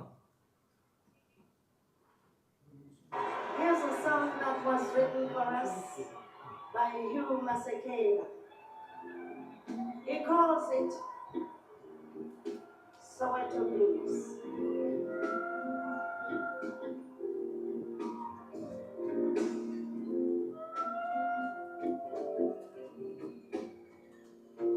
The children got a letter from their master. It said no more Xhosa, Sotho, no more Zulu. Refusing to comply, they sentenced her. That's when the policeman came to the rescue. Children were flying, bullets flying, the mothers screaming and crying. The fathers were working in the city. The evening news brought up all the publicity. Just a little out of city. ഇത് almost 971 ഘട്ടത്തിലാണ് ഇതുണ്ടാവുന്നത്. 69 ഈ പാട്ട് ആദ്യം ഉണ്ടാവുന്നത്. ഇത് പാടുന്ന 71 ആണെന്നാണ് എനിക്ക് തോന്നുന്നത്. 2ാം ഘട്ടത്തിലാണ് ഇവർ പാടുന്നത്. ഞാൻ വിടുകയാണ്. ബ്ലൂസ് എന്ന് പറയുന്നത് ഇത് അവിടുത്തെ ഒരു ബ്ലൂസ് ശൈലിയാണ്. ബ്ലൂസ് എന്ന് പറയുന്ന ഒരു പ്രതിഷേധ സംഗീതത്തിന്റെ ശൈലിയായി വന്ന ഒരു രൂപമാണ്. റാപ്പ് എന്ന് പറയുന്ന ഒരു പൊതു അംബ്രലക്കകത്ത് ഒരുപാട് തരം ധാരകൾ ഡെവലപ്പ് ചെയ്തിട്ടുണ്ട്. റാപ്പ് ഒരു പ്രതിഷേധ സംഗീതമായിട്ടാണ് റാപ്പ് രൂപപ്പെടുന്നത്, അല്ല ജാസ് രൂപപ്പെടുന്നത്, നോട്ട് റാപ്പ്, ജാസ് രൂപപ്പെടുന്നത്. ജാസിന് പല പല രൂപങ്ങൾ ഉണ്ടാവുന്നുണ്ട് സംഗീതത്തിൽ. സൈക്കഡലിക്കൽ ആയിട്ടുള്ള രൂപം ഉണ്ടാവുന്നുണ്ട്, ഇൻഡിക്കലായിട്ടുള്ള രൂപം ഉണ്ടാവുന്നുണ്ട്, പല രൂപം ഉണ്ടാവുന്നുണ്ട്. അതിൻ്റെ തന്നെ ബ്ലൂസ് എന്ന് പറയുന്ന പ്രത്യേകമായ ഒരു ശാഖയായിട്ടാണ് ഡെവലപ്പ് ചെയ്യുന്നത്. അതിനൊരു ഹിസ്റ്ററി ഉണ്ട്, വിശദമാണ്, ഞാൻ ഇപ്പോൾ വിവരിക്കുന്നില്ല. എനിവേ, ഇത്രയും ഞാൻ ഈ പല നാടുകളുടെ പ്രതിരോധ സംഗീതത്തെ പറ്റി പറഞ്ഞു നിർത്തുന്നു. ഞാൻ ഈ റാപ്പിലേക്ക് പ്രവേശിക്കുകയാണ്. എൻ്റെ മുന്നിൽ എനിക്ക് 1 മണിക്കൂറാണുള്ളത്. ഓക്കെ, സോ റാപ്പ് മ്യൂസിക് എന്ന് പറയുന്നത് 1973 ഓഗസ്റ്റ് 11 ജനിച്ച ഒരു കുട്ടിയാണ്. ഓഗസ്റ്റ് 11 73 ഓഗസ്റ്റ് 11 ന്യൂയോർക്ക് സിറ്റിയിലെ സൗത്ത് ബ്രോങ്സ് എന്ന് പറയുന്ന ഒരു സ്ഥലമുണ്ട്. ന്യൂയോർക്കിന്റെ ഒരു, നമ്മൾ ബർ ദുബായ് എന്നൊക്കെ പറയുന്ന പോലെ ബർ ന്യൂയോർക്ക് ആയിട്ടുള്ള ഒരു സ്ഥലമാണ് ഈ സൗത്ത് ബ്രോങ്സ് എന്ന് പറയുന്നത്. ആ കാലത്ത് അവിടെ ഉണ്ടായിരുന്ന ഒരു പരിപാടി, ശക്തമായ കളർ ഡിസ്ക്രിമിനേഷൻ നിലനിൽക്കുന്നൊരു രാജ്യം എന്ന നിലയ്ക്ക്, മാത്രമല്ല മുതലാളിത്തത്തിന്റെ ആ സമ്പൂർണ്ണ സ്വഭാവത്തിലാണ് അന്ന് അമേരിക്ക പ്രവർത്തിച്ചുകൊണ്ടിരിക്കുന്നത്. ബ്ലാക്സിനെ ഏതൊക്കെ നിലയ്ക്ക് ഈ പറയുന്ന അമേരിക്കൻ സാമ്രാജ്യത്വത്തിന്റെ പൊതുധാരയിൽ നിന്ന് ഒഴിവാക്കി നിർത്താം എന്നതിനെ പറ്റി വലിയ സൈദ്ധാന്തികവും പ്രാക്ടിക്കലുമായിട്ടുള്ള ഗവേഷണങ്ങൾ രണ്ടും നടക്കുന്നുണ്ട്. അമേരിക്കൻ യൂണിവേഴ്സിറ്റികൾ പലതും സ്ഥാപിക്കപ്പെടുന്ന ആ ഘട്ടത്തിലാണ്. അമേരിക്കൻ യൂണിവേഴ്സിറ്റിയുടെ ആ ഘട്ടത്തിലെ മുഴുവൻ ഗവേഷണവും എങ്ങനെ ബ്ലാക്സിനെ അമേരിക്കയിൽ നിന്ന് ഒഴിവാക്കാം, ഈ ശല്യത്തെ എങ്ങനെ ഒഴിവാക്കാം എന്നൊക്കെ നിലയ്ക്കായിരുന്നു. സോ ഈ സൗത്ത് ബ്രോങ്സ് എന്ന് പറയുന്നത് അന്ന് തന്നെ ഒരു ക്രിമിനൽ കോളനി എന്നറിയപ്പെട്ടൊരു സ്ഥലമാണ്. സൗത്ത് ബ്രോങ്സ് എന്ന് പറയുന്നത് കൂടുതൽ ബ്ലാക്സ് മാത്രം അവിടെ താമസിക്കുന്നു. അതായത് നഗരങ്ങളുടെ ഒക്കെ പ്രാന്തപ്രദേശമായിട്ട് അങ്ങനെ ഒരു സ്ഥലം ഉണ്ടാവും. ഇന്ത്യയിലും അതുണ്ടായിരുന്നു. പണ്ട് ബ്രിട്ടീഷുകാർ നമ്മളെ ക്രിമിനൽ എന്താ പറയുക ക്രിമിനൽ വംശമായിട്ട് രേഖപ്പെടുത്തുന്ന ഒരു നിയമം ഉണ്ടായിരുന്നു എന്ന് ഞാൻ കേട്ടിട്ടുണ്ട്. കുറെ ജാതികൾ ജനിക്കുമ്പോഴേ ക്രിമിനലാണ്. അപ്പൊ നിങ്ങൾ ക്രിമിനൽ ആവാൻ കുറ്റകൃത്യം ഒന്നും ചെയ്യേണ്ടയില്ല, നിങ്ങൾ ക്രിമിനലാണ്. എന്തെങ്കിലും ആ നാട്ടിലൊരു മോഷണം നടന്നാൽ നിങ്ങൾ അറസ്റ്റ് ചെയ്താൽ മതി, ദാറ്റ്സ് ഓൾ. ആ രീതിയിൽ ക്രിമിനൽസ് താമസിക്കുന്ന ഒരു ഇടം എന്ന നിലയ്ക്ക് രേഖപ്പെടുത്തപ്പെട്ട ഒരു സ്ഥലമായിരുന്നു ഈ സൗത്ത് ബ്രോങ്സ് എന്ന് പറയുന്നത്. അവിടുത്തെ ആളുകളെല്ലാം മയക്കുമരുന്ന് ഉപയോഗിക്കുന്നവരാണ്, എക്സെട്ര. സ്വാഭാവികമാണ് കടുത്ത ദാരിദ്ര്യം. ഈ ദാരിദ്ര്യത്തിന്റെ ഒരു പരകോടിക്കകത്ത് സ്വാഭാവികമായിട്ടും ഉണ്ടാകാവുന്ന ഒരു സാധനമാണ് മയക്കുമരുന്ന്. അങ്ങനെ ഒരു അപ്പൊ അവര് മനുഷ്യരല്ല, ഓൾമോസ്റ്റ് എന്താന്ന് വെച്ചാൽ ഞാൻ കാണാറുള്ളത് ഇപ്പൊ അരിസ്റ്റോട്ടിൽ പൊളിറ്റിക്സിലൊക്കെ പറയുന്നുണ്ടല്ലോ, ആരാണ് മനുഷ്യൻ എന്നൊരു നിർവചനത്തിലേക്ക് അരിസ്റ്റോട്ടിൽ ഫിലോസഫിക്കലായിട്ട് എത്തുന്നുണ്ടല്ലോ. Man is a political animal, നമ്മൾ സാധാരണ ഉപയോഗിക്കാറുള്ള വാചകമാണല്ലോ. മനുഷ്യൻ ഒരു രാഷ്ട്രീയ മൃഗമാണ്. അതിൽ നിന്ന് ആരെയൊക്കെ ഒഴിവാക്കണം എന്ന് അരിസ്റ്റോട്ടിൽ പറയുന്നുണ്ട്. സ്ത്രീകൾ ഒഴിവാണ്, മറ്റേ ദരിദ്രരൊഴിവാണ്, അങ്ങനെ കുറെ പേരെ, ഒറ്റയ്ക്ക് പറക്കുന്ന പക്ഷികൾ എന്നൊക്കെ പറയാൻ അദ്ദേഹത്തിന്റെ പ്രസിദ്ധമായ ഉപമകളുണ്ട്. അരിസ്റ്റോട്ടലിന്റെ പൊളിറ്റിക്സ് വായിച്ചവർക്കറിയാം. ജനാധിപത്യത്തിന്റെ കാര്യമൊക്കെയാണ് നമ്മൾ പറയുന്നതെങ്കിലും ഒഴിവാക്കുന്നവരെ കുറിച്ച് അന്നേ നമുക്ക് തീരുമാനമുണ്ട്. അവിടെയാണല്ലോ സിറ്റിസൺ വരുന്നത്. ആദ്യമായി ആ വാക്ക് വരുന്ന അവിടെയാണ്. പൗരൻ, പുരത്വം, അത് കൃത്യം തർജ്ജമയാണ്. മലയാളത്തിൽ അപൂർവമായിട്ട് കൃത്യം തർജ്ജമ നടക്കാറുള്ളൂ. പുരത്തിൽ താമസിക്കുന്നവനാണ് പൗരൻ. നിങ്ങൾ സിറ്റിയിൽ താമസിക്കണം. അത് ഈ സിറ്റി പുതിയ സിറ്റി അല്ല, സിറ്റിസണിലെ സിറ്റി ചെറിയ വ്യത്യാസമുണ്ട്. എങ്കിൽ പോലും സിറ്റിസൺ ആയിരിക്കുന്നവനെയാണ് മനുഷ്യനായിട്ട് കണ്ടത്. അവനാണ് പൗരൻ, അല്ലാത്തവൻ പൗരനൊന്നുമല്ല. നിങ്ങൾ ഈ നളചരിത ആട്ടക്കഥയൊക്കെ മലയാളം മാഷൊക്കെ പഠിപ്പിക്കുന്നുണ്ടാവും. അതിൽ ഈ പുഷ്കരൻ എന്ന് പറയുന്ന ഒരു ചങ്ങാതിയുണ്ട്. മൂപ്പര് നളനെ ആട്ടിവിടും രാജ്യമൊക്കെ എടുത്തിട്ട്. അപ്പൊ പറയുന്ന വാചകം, പുരത്തിൽ മരുവും മഹാജനങ്ങളും നാട്ടിൻ പുറത്തു വസിക്കും ഓരോ ജനങ്ങളും കേൾക്കണം എൻ്റെ ആജ്ഞ എന്നാണ്. അതായത് ഇത് രണ്ടാണ് തീരുമാനമുണ്ട്. പുരത്തിൽ മരുവുന്നതാണ് യഥാർത്ഥ മനുഷ്യൻ എന്ന് പറയുന്ന ജനം. പിന്നെ നാട്ടുമ്പുറത്ത് ജനിക്കുന്ന ഹ്യൂമൻസ് എന്ന് പരിഗണിക്കാൻ പറ്റാത്ത കുറെ പേരുണ്ട്. ഇത് ആ കാലത്തുണ്ടായിരുന്ന ആ ദർശനം 1970-കളിലും അതേപടി പിന്തുടരുകയാണ് അമേരിക്കൻ സാമ്രാജ്യത്വം അവിടെ അമേരിക്കയിൽ ചെയ്യുന്നത്. ഞാൻ പറഞ്ഞ പുറത്തെ രാജ്യത്തിലല്ല. അവിടെ 73-ൽ നടക്കുന്ന ഒരു ഇൻസിഡന്റ് ആണ് സത്യത്തിൽ ഒരു 100 യൂണിറ്റുകളുള്ള സെഡ്ജുക്ക് അവന്യൂ എന്ന് പറയുന്ന ഒരു ബിൽഡിങ്ങിൽ ഒരു 100 യൂണിറ്റുള്ള 100 ഫ്ലാറ്റുകളുള്ള ഒരു അവന്യൂ ആണ്. ഒരു അപ്പാർട്ട്മെന്റ് കെട്ടിടത്തിന്റെ മുകളിൽ ഒരു റിക്രിയേഷൻ റൂമിൽ ആണ് ഈ സംഭവം നടക്കുന്നത്. സിഡ്നി കാമ്പലിന്റെ നേതൃത്വത്തിൽ ഒരു പുതിയ സ്കൂൾ വസ്ത്രങ്ങളുടെ പണം സമാഹരിക്കാനായിട്ട് ബാക്ക് ടു സ്കൂൾ ജാം എന്ന് പറഞ്ഞൊരു പാർട്ടി നടക്കുകയാണ്. അങ്ങനെ പല പാർട്ടികളൊന്നും അവിടെ നടക്കുമായിരുന്നു. കുട്ടികൾക്ക് യൂണിഫോം വാങ്ങാൻ വരെ അവിടെ വഴിയില്ല. അതിനുവേണ്ടി ഒരു പാർട്ടി നടത്തും. ചെറിയ ടിക്കറ്റ് ചാർജ് ചെയ്താക്കി ആ പൈസയൊക്കെ പാടെ കൂട്ടി കുട്ടികൾക്ക് സ്കൂൾ യൂണിഫോം വാങ്ങലാണ് പരിപാടി. സോ ഏതാണ്ട് 300, ഞാനിത് വായിക്കുകയാണ്, പറഞ്ഞു കഴിഞ്ഞാൽ ചിലപ്പോൾ അത് സമയം പോകുന്നതുകൊണ്ടാണ്. ഏകദേശം 300 പേർക്ക് ഉൾക്കൊള്ളാൻ കഴിയുന്ന 1-ാം നിലയിലെ റിക്രിയേഷൻ റൂമിൽ നടന്നൊരു സാധാരണ പാർട്ടിയായിരുന്നു അത്. എന്നാൽ അന്നത്തെ സംഗീതവും നൃത്തവും അതിനെ സംഗീത ചരിത്രത്തിൽ എഴുതി ചേർത്തു. സിഡ്നിയുടെ ജന്മദിനാഘോഷവും കൂടിയായിരുന്ന ഈ പാർട്ടിയിൽ അവളുടെ 18-കാരനായ സഹോദരൻ ക്ലൈവ് കാമ്പൽ അഥവാ DJ കൂൾ ഹെർക്കായിരുന്നു പ്രധാന ആകർഷണം. 12-ാം വയസ്സിൽ ബ്രോങ്സിലേക്ക് കുടിയേറിയ ജമൈക്കൻ കുടിയേറ്റക്കാരനായ ക്ലൈവ് കാമ്പൽ കിങ്സ്റ്റണിലെ റെഗ്ഗെ സൗണ്ട് സിസ്റ്റവും അതിന്റെ സംസ്കാരവും ആഗിരണം ചെയ്ത പാട്ടുകാരനായിരുന്നു.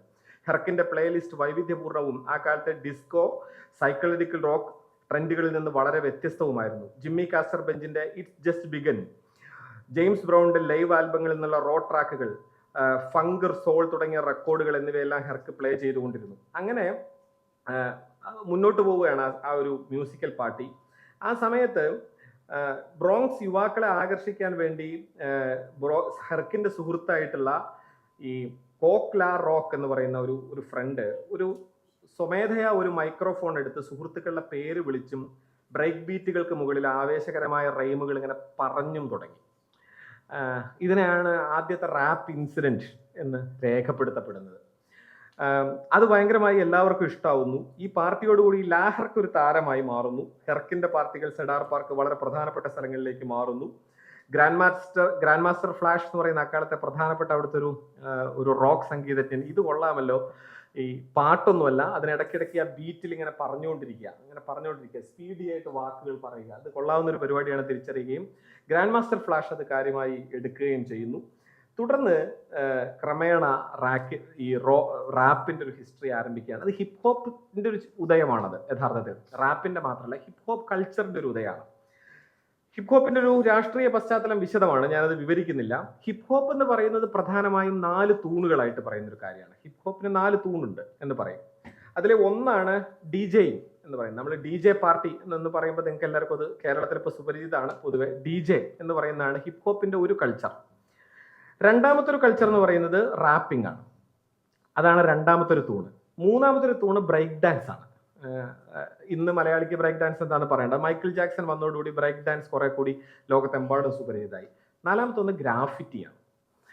ഗ്രാഫിറ്റി മാത്രമായിരിക്കും ഇന്നും പൊതു കേരളത്തിന് അത്ര കണ്ട് സുപരിചിതമല്ലാത്തൊരു ആർട്ട് ഫോം. ചിലപ്പോൾ ബിനാലെ കാണുന്നവർക്കോ ഗ്രാഫിറ്റി പരിചയമുള്ളവരോ ഉണ്ടാവാം കേട്ടോ നിങ്ങളുടെ ഇടയിൽ. പക്ഷേ ഗ്രാഫിറ്റി നമ്മുടെ ഇടയിൽ അത്ര പ്രചാരത്തിലില്ല.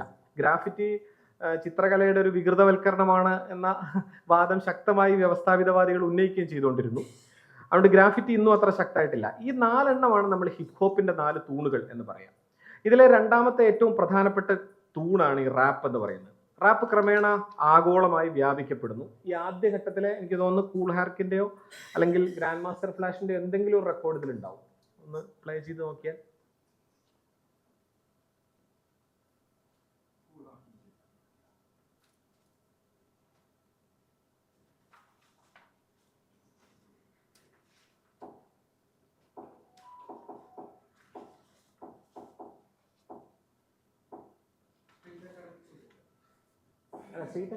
മലയാളമാണ്.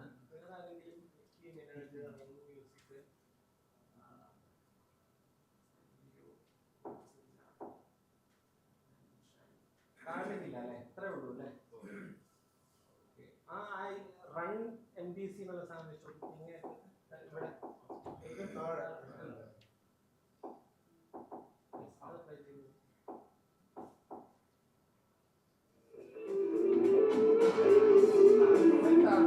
ഇത് ആ ഘട്ടത്തിലുള്ളൊരു പാട്ടാണ്.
ഓക്കെ, നിങ്ങൾക്കത് കാണുമ്പോൾ തന്നെ മനസ്സിലായി കാണും. ഇതിന്റെ ഒരു പൊതു സ്വഭാവം യുവത്വത്തിന്റെ ഒരു കൂസലില്ലായ്മയാണ്. ധിക്കാരമാണ് ഇതിന്റെ ഒരു കാതൽ. ഒരു കൂസലില്ലായ്മയാണ്. റിബൽ എന്നുള്ള സാധനമാണ്. അത് ചോർന്നാൽ പിന്നെ റാപ്പില്ല. അതാണ് ഞാൻ ആദ്യം പറഞ്ഞത്. നൊസ്റ്റാൾജിയ പിടിച്ചാൽ റാപ്പ് പോകും. പിന്നെ അതിനകത്തുനിന്ന് അത് കട്ടൻ ചായ വെക്കാൻ പറ്റൂല എമ്മിലേക്ക്. സോ അതിൽ വെക്കാൻ പറ്റുന്ന സാധനമാണ് ആരായാലും എനിക്ക് വെക്കുന്നത്. കട്ടൻ ചായ അതിൽ പോകില്ല. നമ്മൾ മനസ്സിലാക്കേണ്ട ഒരു പ്രോബ്ലം അവിടെയാണ് കിടക്കുന്നത്. ഞാൻ അത് ഇതിലേക്ക് വരാം. ഞാൻ പറഞ്ഞു വന്ന കാര്യം, റാപ്പിന്റെ ഈ കൂസലില്ലായ്മ എന്ന് പറയുന്നത് അതിന്റെ വളരെ പെട്ടെന്നുള്ള ആഗോള വ്യാപനത്തിലേക്ക് എത്തി. അത് ആഫ്രിക്കയിലേക്ക് വരുന്നു. ടോങ്കോ ഡ്രാഗ പോലുള്ള ആളുകൾ വരുന്നു.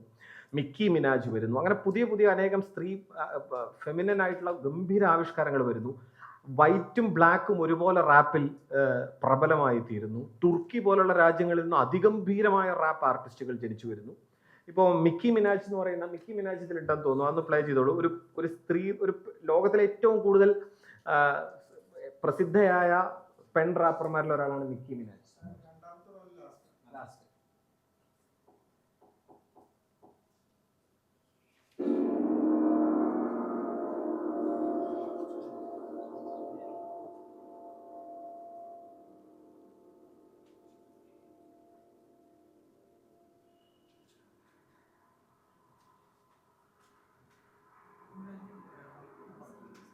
റഹ്മാന്റെ ഒരു പാട്ടില് ഒരു ചെറിയ I knew you'd come. Somehow I just knew you'd find me. Not knowing where I was or when I was coming back sent you crazy. I kept my spies on you though. I didn't like what they reported. You were smarter than that. You had to have known this was strategically designed architecture. Architecture that only I have the pinprint for. Nevertheless, okay, you took the bait. Nicki Minaj ലോകത്തിലെ ഏറ്റവും പ്രസിദ്ധയായ സ്ത്രീ റാപ്പർമാരിൽ ഒരാളായിരുന്നു. വൈറ്റും ബ്ലാക്കും ആയിട്ട് അത് വന്നു. ഞാൻ ഇനി ഇതിന്റെ വിശദാംശങ്ങളിലേക്ക് പോകുന്നില്ല. ഏതാണ്ട് ഒരു 150ഓളം ആളുകളെ ഞാൻ ഈ ലേഖനത്തിൽ പട്ടികപ്പെടുത്തുകയും അതിന്റെ പ്രത്യേകതകൾ വിശകലനം ചെയ്യാനൊക്കെ ശ്രമിച്ചിട്ടുണ്ട്. മലയാളി പൊതുവെ ഇത് വായിക്കില്ല എന്നറിയാമെങ്കിലും എൻ്റെ ഒരു ഭ്രാന്തെന്ന് കണ്ടാൽ മതി. അപ്പോൾ ഇതിൽ ഞാൻ ഒരു പോയിന്റ് മാത്രം പറഞ്ഞ് ഞാനത് അവസാനിപ്പിക്കാം. പിന്നെ ഒന്നും കൂടി പറയാം. എനിക്ക് ഒരു ചെറിയൊരു എക്സ്റ്റൻഷൻ തരുമോ? ഉണ്ടല്ലേ? Okay okay. നമ്മുടെ സംവാദം വളരെ പ്രധാനമായി കാണുന്ന ഒരാളാണ് ഞാൻ. ഇത് നിവൃത്തിയില്ലാത്തതുകൊണ്ട് മാത്രമാണ്. ഒരു 10 minutes മാക്സിമം, അതിലപ്പുറത്തേക്കില്ല. നമുക്ക് മലയാളത്തേക്ക് വരണമല്ലോ, അതുകൊണ്ട് മാത്രമാണ്. ഇപ്പൊ കേരളത്തിൽ വേടനടക്കമുള്ളവർ ഉണ്ടാക്കുന്ന പ്രോബ്ലംസിലേക്ക് വരുമ്പോൾ അതിൻ്റെ ഒരു ആഗോള ഉദാഹരണം ഞാൻ പറയണം. അപ്പൊ നമ്മളിപ്പോ ഈ നിയോ എത്തീസ്റ്റ് സംഘത്തിനെയൊക്കെ നിങ്ങൾക്ക് പരിചയം ഉണ്ടാവുമല്ലോ. നമ്മുടെ നാട്ടിലെ രവിചന്ദ്രൻ ഗ്യാങ് ഒക്കെ ഉണ്ടല്ലോ. ഇതെന്താണെന്ന് മനസ്സിലാവാത്തൊരു പ്രശ്നം മലയാളിക്ക് ഒരു കാലത്തുണ്ടായിരുന്നു. പക്ഷെ അത് ഞാൻ കരുതാറുള്ളത് നിയോ എത്തീസം എന്താണെന്ന് അറിയാത്തതിൻ്റെ ഒരു പ്രശ്നമാണ്. അതിന്റെ കുതിരപ്പട്ടാളക്കാർ എന്ന് പറയുന്ന 4 പേരെയോ ഒക്കെ നമ്മൾ മുൻപേ പരിചയപ്പെട്ടിട്ടുണ്ടെങ്കിൽ, ഡോക്കിൻസ്, ടോം ഹാരിസ്, അതിന്റെ ഒരു റിപ്ലിക്കയാണ് ഇവിടെ നടക്കുന്നത് നമുക്ക് മനസ്സിലാവും. ഡോക്കിൻസ് അവിടെ എന്താണോ ചെയ്തത്, ഹാരിസ് എന്താണോ അവിടെ ചെയ്തത്, ഹിച്ചിൻസ് എന്താണോ അവിടെ ചെയ്തത്, അതൊക്കെ തന്നെയാണ് ഈ മാന്യന്മാർ ഇവിടെ ചെയ്തുകൊണ്ടിരിക്കുന്നത് എന്ന് വ്യക്തമാവും. ഞാൻ പറഞ്ഞ അതാണ്. ലൈക്ക് അതേപോലെ നമുക്ക് വേടനെ പോലുള്ള ആൾക്കാരെ ഇഷ്ടം പോലെ ഇതിന്റെ ചരിത്രത്തിലുണ്ട്. വേടൻ ഒരു പുതിയ സംഭവമല്ല. ഞാൻ പറയുന്നത് വേടനെ ന്യൂനീകരിക്കാനല്ല, നമ്മളെ സംബന്ധിച്ച് അതാണ്. ബട്ട് വേടൻ അനുഭവിക്കുന്ന എല്ലാ കോൺഫ്ലിക്റ്റും, ലഹരിയിൽ പിടിക്കപ്പെടുക, വന്യജീവി പുലിപ്പല്ല് എന്നൊക്കെ പറഞ്ഞ് പിടിക്കപ്പെടുക, സദാചാര പ്രശ്നങ്ങൾ ഉന്നയിക്കപ്പെടുക, മോറൽ ഇഷ്യൂസ്, ധാർമ്മിക മൂല്യങ്ങളുമായി ബന്ധപ്പെട്ട ചോദ്യങ്ങൾ ഉന്നയിക്കപ്പെടുക, ഇതൊന്നും റാപ്പിന് പുത്തരിയല്ല. റാപ്പിന്റെ ഹിസ്റ്ററിയുടെ ഭാഗമാണ് ഇതെല്ലാം. റാപ്പിൽ ഇതെല്ലാം ഉൾപ്പെടുകയും ഇപ്പോൾ ഓൾമോസ്റ്റ് 27 ഗ്യാങ്, 30 ഗ്യാങ്, 34 ഗ്യാങ് എന്നൊക്കെ പറയുന്ന ഗ്യാങ്ങുകളായിട്ട് നമ്മൾ പലരും ഇതിനെപ്പറ്റി പറയും. അങ്ങനെ അത് വളരെ പ്രസിദ്ധമാണ്. ഈ ഗ്യാങ്ങുകളുടെ പേരിങ്ങനെ തിരിക്കുന്നതിന്റെ അർത്ഥം എന്താണെന്ന് കേട്ടാൽ നിങ്ങൾ ഞെട്ടും. 27 വയസ്സിൽ ആത്മഹത്യ ചെയ്ത റാപ്പർമാർ, 30 വയസ്സിനകം ആത്മഹത്യ ചെയ്ത റാപ്പർമാർ, 34 വയസ്സിനകം. അതിനെ ഞാൻ പറയുന്നത് അതൊരു പഠനത്തിന്റെ ഭാഗമായിട്ടല്ല, ആരാധനയോട് അങ്ങനെ 27 വയസ്സിനകം ആത്മഹത്യ ചെയ്തവരെ മാത്രം കേൾക്കുന്ന ഫാൻസ്, ആത്മഹത്യ ചെയ്തു എന്നത് ഒരു മഹത്വമായി കരുതുന്ന ആരാധകരാണ്. 27 വയസ്സിനകം തീർന്നല്ലോ എന്നതാണ് അവരുടെ ആരാധനയുടെ അടിസ്ഥാനം. ഇപ്പോ ആസിഡ് പാസ്റ്റർ എന്ന് പറയുന്ന ഒരു റോക്ക് സംഘമുണ്ട്. അവര് പറയുന്നത് തന്നെ, നിങ്ങൾ ആസിഡ് പാർട്ടി എന്ന് പറയുന്നത് ഒരു MDMA മയക്കുമരുന്നാണ്, അത് ഉപയോഗിക്കാതെ നിങ്ങൾ ഞങ്ങളുടെ പാട്ട് കേൾക്കരുത് എന്നാണ്. നിങ്ങൾ ഞങ്ങളെ പാട്ട് കേൾക്കുമ്പോൾ അത് ഉപയോഗിക്കണം എന്നാണ്. ഇത് റാപ്പിന്റെയും ഈ മ്യൂസിക്കിന്റെയും ഭാഗമാണ്. അത് നമ്മൾ മനസ്സിലാക്കണം. ഈ എമിനം എന്നുള്ള ഒരൊറ്റ എക്സാമ്പിൾ, ഇന്നത്തെ കുട്ടികളെ ഏറ്റവും കൂടുതൽ കേൾക്കുന്ന ഒരു ആഗോള റാപ്പറാണ് എമിനം. എമിനമിനെ മാത്രം ഞാൻ ഉദാഹരിക്കണം, വേറെ അനേക കാര്യമുണ്ട്, എനിക്ക് സമയമില്ല. എമിനം ഒരു വൈറ്റ് റാപ്പറാണ്. പക്ഷെ അയാൾ നിരന്തരം ഇപ്പൊ വേടന്റെ പോലെ ഒരു തെറ്റ് ചെയ്ത് കുറച്ച് കഴിഞ്ഞാൽ അതിൽ മനസ്താപം തോന്നുന്നു, ഇതൊക്കെ ഉണ്ടല്ലോ. ഞാൻ തോന്നുന്നു അദ്ദേഹത്തെ കളിയാക്കി പറയുന്നല്ല, ഞാൻ ബഹുമാനിക്കുന്നു കേട്ടോ, അത് വേറെ വിഷയമാണ്. തിരുത്തി മുന്നോട്ട് ഞാൻ ജീവിതത്തിലെ ഏറ്റവും അമൂല്യമായി കാണുന്ന വാക്കാണ് തിരുത്ത്. ബാക്കിയൊക്കെ രണ്ടാമത്താണെന്ന് കരുതുന്ന ഒരാളാണ് ഞാൻ. അതല്ല വിഷയം. പക്ഷെ എമിനം ഇതേ കാര്യങ്ങൾ ചെയ്യുന്ന കാണാം. എമിനത്തിനൊരു മോളുണ്ട് അദ്ദേഹത്തിന്. ഈ മോള് ഇടയ്ക്ക് ഇയാൾ മിസോജിനി പറയും, ഇടയ്ക്ക് ഇയാൾ പാട്രിയാർക്കി പറയും, ഇടയ്ക്ക് ഇയാൾ വംശഹത്യയെ ന്യായീകരിക്കുന്ന പോലത്തെ വരികൾ ഇയാൾ പറയും. കുറച്ച് കഴിഞ്ഞാൽ മോൾ എന്നോട് പറഞ്ഞു, ഇതൊക്കെ അച്ഛൻ ചെയ്തുകൊണ്ടിരിക്കുന്നത് കംപ്ലീറ്റ് തെറ്റാണ്, ക്രിമിനൽ പരിപാടിയാണ് എന്ന് പറയുന്നു. അപ്പം I am sorry my baby എന്ന് പറഞ്ഞിട്ട് അടുത്ത റാപ്പ് ചെയ്യും, ഞാൻ ചെയ്തൊക്കെ തെറ്റായിപ്പോയി, നിങ്ങൾ എന്നോട് ക്ഷമിക്കണം എന്ന്. അതിഭീകരമായി റാപ്പ് കേൾക്കുന്ന ഭൂരിഭാഗം ആളുകളും വലിയ തോതിൽ അമേരിക്കൻ വിരുദ്ധരും, വലിയ പ്രതിഷേധത്തിന്റെ ഒരു ലോകമാണ് റാപ്പ് എന്ന് പറയുന്നത്. അപ്പം അവരെല്ലാവരും ശക്തമായി എമിനമിനെ ചീത്ത പറയും. പക്ഷെ ഇതിന്റെ ഇടയിൽ കാണേണ്ട ഒരു കാര്യം, എമിനം ഇന്ന് ലോകത്തിലെ മറ്റു റാപ്പർമാർക്കൊക്കെ അസൂയ ഉണ്ടാക്കുന്ന ഒരു റാപ്പറാണ്. അതിന്റെ കാര്യം എന്താണെന്ന് വെച്ചാൽ, എമിനം ചെയ്യുന്നതിന്റെ ടെക്നിക്കൽ ബ്രില്യൻസ്, അയാളുടെ സ്കിൽ സെറ്റ് എന്ന് പറയുന്നത് റാപ്പ് ചരിത്രത്തിലെ തന്നെ ഏറ്റവും ഭീകരമായ സ്കിൽ സെറ്റാണ്.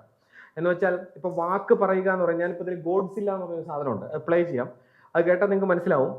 എമിനം അതിനകത്ത് 32 സെക്കൻഡിൽ 284 വാക്ക് പറയുന്ന റാപ്പൊക്കെ ഉണ്ട്. അത് റാപ്പ് ഹിസ്റ്ററി റെക്കോർഡാണ്. അമ്മാതിരി ഒരു റാപ്പറാണ്. അയാളെ അവഗണിച്ചു പോകാൻ കഴിയില്ല മ്യൂസിക്കിൽ. കാരണം അത്രമാത്രം ബ്രില്യൻ്റ്. ഗോഡ്സ് ഇല്ല. ഇന്നത്തെ കുട്ടികൾ ഏറ്റവും കൂടുതൽ കേൾക്കുന്ന ഒരു I can swallow up, bottle up, alcohol in 'em, feel like Godzilla. Better hit the deck like the cartilla. My whole squad's in here walking around the party, a cross between a zombie apocalypse and Bobby. Brain healing, which is probably the same reason I'm participating in safeties in this bitch I'm positive. Consider it to cost me a costly mistake if they sleeping on me. Hoping I get insomnia, ADHD, hydroxy. That's the prophecy. Can't be late, finna say it, nigga play deep in a vacate, retreat, nigga vacate, mayday. This beat is cray, Ray J, H, A, H, A, H, A. Left it all the way to the bank, got spray flames, nigga not tame, I play cake the monster. You get in my way, I'ma feed you to the monster. I know I'm doing the day, but at night turn to a monster. When the moon shines like ice road trucker, I look like a villain that ain't on the blockbuster. To the fire, spit a monster. Lord on the dance floor, Louis V carpet. Fire, to the fire. Okay. നിങ്ങളത് കേട്ട് കഴിഞ്ഞാൽ അതിന്റെ ഒരു second പാർട്ടൊക്കെ ഉണ്ട്, ഞെട്ടിപ്പോവും. കുറച്ചുകൂടി പോയി കഴിഞ്ഞു കഴിഞ്ഞാൽ ഇങ്ങനെ ആ സ്പീഡ് ഇപ്പൊ തന്നെ നിങ്ങൾക്ക് ആദ്യം തന്നെ മനസ്സിലാവുന്നുണ്ടോ, അത്ര സ്കിൽ സെറ്റാണ്. അപ്പം ഒരു കാര്യം കൂടിയാണ് റാപ്പിനോടൊപ്പം ഞാൻ പറയുന്നത്, നമ്മുടെ ചെറുപ്പം എന്താണ് ആസ്വദിക്കുന്നതെന്ന് തിരിച്ചറിയാൻ ഈ പഴയ തലമുറയുടെ ഏറ്റവും വലിയ പ്രശ്നമായിട്ട് ഞാൻ കാണാറുള്ളത് ഇതാണ്. എൻ്റെ മുൻ തലമുറയ്ക്കൊക്കെ ഞാൻ എന്താ ആസ്വദിക്കുന്നു എന്ന് മനസ്സിലാവുമായിരുന്നു. ഇപ്പം ഞാനൊക്കെ ചെറുപ്പത്തിൽ ഒരു ക്രിക്കറ്റ് ഭ്രാന്തനായിരുന്നു. എനിക്കന്ന് ഇഷ്ടപ്പെട്ട കളിക്കാർ വീരേന്ദ്ര സെവാഗ്, അല്ല സെവാഗ് പിന്നെയാണ് വരുന്നത്, അസറുദ്ദീൻ, സച്ചിൻ, ഗാംഗുലി,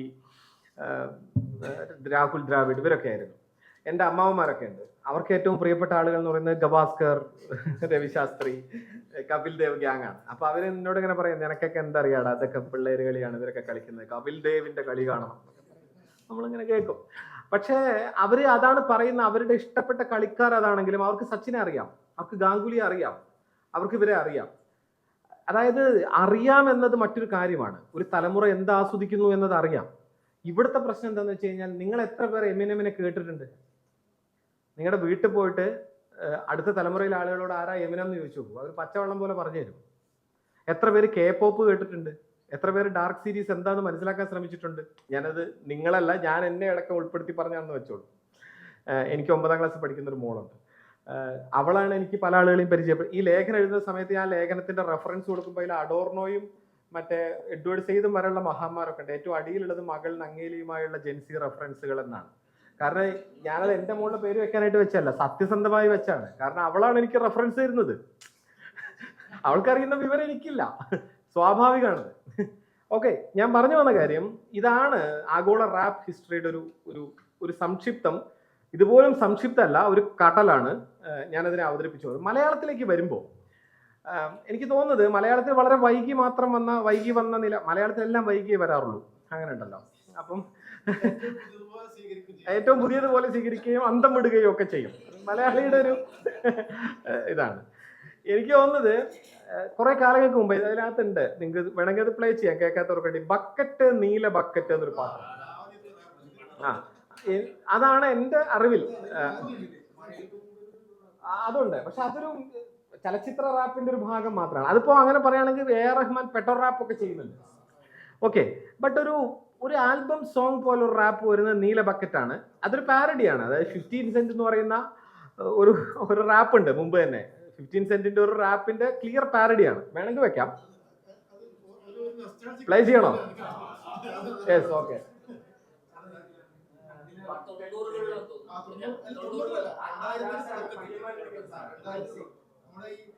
മൊബൈൽ ഫോണൊക്കെ വ്യാപകമാകുന്ന സമയത്ത്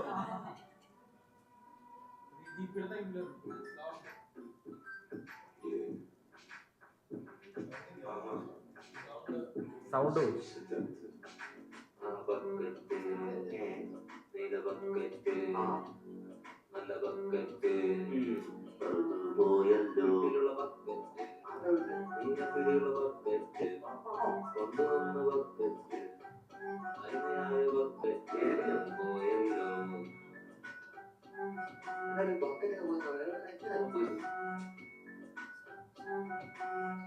ലീഡിൽ എം കുടിക്കുന്നത് ബക്കറ്റുമായി ഹോസ്റ്റലിലേക്ക് കടന്നു വന്നപ്പോൾ ഒറ്റക്കായി ഈ ബക്കറ്റിനെ കുറിച്ച് വ്യക്തമായി പറയാൻ ചാത്തമാർ പോലും കഴിയില്ല. പക്ഷെ എനിക്ക് കഴിയും. കാരണം എന്റെ ബർത്ത്ഡേക്ക് സമ്മാനം കിട്ടിയ നിലക്കടിയുള്ള ചുവന്ന ബക്കറ്റായിരുന്നു അത്. 1ാം ക്ലാസ് മുതൽ ഞങ്ങൾ ഒരുമിച്ച് ഒരുപാട് ഒരു പാത്രത്തിൽ ഉറങ്ങി. ശക്തമായ ഒരു ആത്മബന്ധം ഞങ്ങൾ തമ്മിൽ ഉടലെടുത്തിരുന്നു. പക്ഷെ എന്ത് ചെയ്യും, കഴിഞ്ഞ 7-ാം ദിവസം മുമ്പ് വളരെ ദാരുണമായി അത് നഷ്ടപ്പെട്ടു. ആ ബക്കറ്റ് ഓക്കെ ഹോസ്റ്റലിൽ ഭയങ്കര അതെ ഞാനൊക്കെ പാടി നടന്നിരുന്ന പാട്ടാണ് ബക്കറ്റ്. നമ്മുടെയൊക്കെ പ്രിയപ്പെട്ട പാട്ടായിരുന്നു. ദെൻ സ്ട്രീറ്റ് അക്കാഡമിക്സ് ആണ് പിന്നീട് ആദ്യമായി ഒരു സാന്നിധ്യം മലയാളത്തിൽ ഉണ്ടാക്കുന്നത്. ടോട്ടൽ ഹിസ്റ്ററിക്ക് ഞാൻ കിടക്കുന്നില്ല. സ്ട്രീറ്റ് അക്കാഡമിക്സ് ചെയ്തിരിക്കുന്ന ആദ്യത്തെ സാധനം ഞാനതിൽ ഇട്ടിട്ടുണ്ടെന്ന് തോന്നുന്നു. യെസ്. അപ്പം നെക്സ്റ്റ് അതിന്റെ വരികൾ നിങ്ങൾ ശ്രദ്ധിക്കണം. ഞാൻ ഈ ലേഖനത്തിന് ഇട്ടിരിക്കുന്ന പേര് കാതോർത്തിരുന്ന പൂരം കൊടിയേറുമ്പോൾ എന്നാണ്. അത് ഈ പാട്ടിനടുത്താണ്. കാരണം ഈ ആദ്യത്തെ റാപ്പായിരുന്നു. പൂരം വരാനിരിക്കുന്ന പൂരം കൊടിയേറാൻ നിങ്ങൾ കാതോർത്തിരുന്നോ എന്നർത്ഥം വരുന്ന ഒരു വരി അതിലുണ്ട്. അതന്ന് അതത്ര ശരിയല്ലെങ്കിലും ആ വരി ഏതാണ്ട് സാർത്ഥകമായി. അത് ഇന്നാണെന്ന് മാത്രം. Okay Turn up the beat, but yeah, be kicking it old school, fool. മലയാളത്തിൽ പറഞ്ഞാൽ കുളിക്കുക. കാലത്തിൽ പള്ളി ചിലച്ചു തുടങ്ങി, അപ്പൂരിലേക്ക് തുടങ്ങി. From the land of the coconut tree, better make the home free. Now you see biryani sulaimani, Kumari Malayalam പാട്ടിന്റെ പുതു ശ്രേണി. ಎಂದು ಕಂಡು ಒಟ್ಟಕ್ಕೆ ಮಾಡುವುದು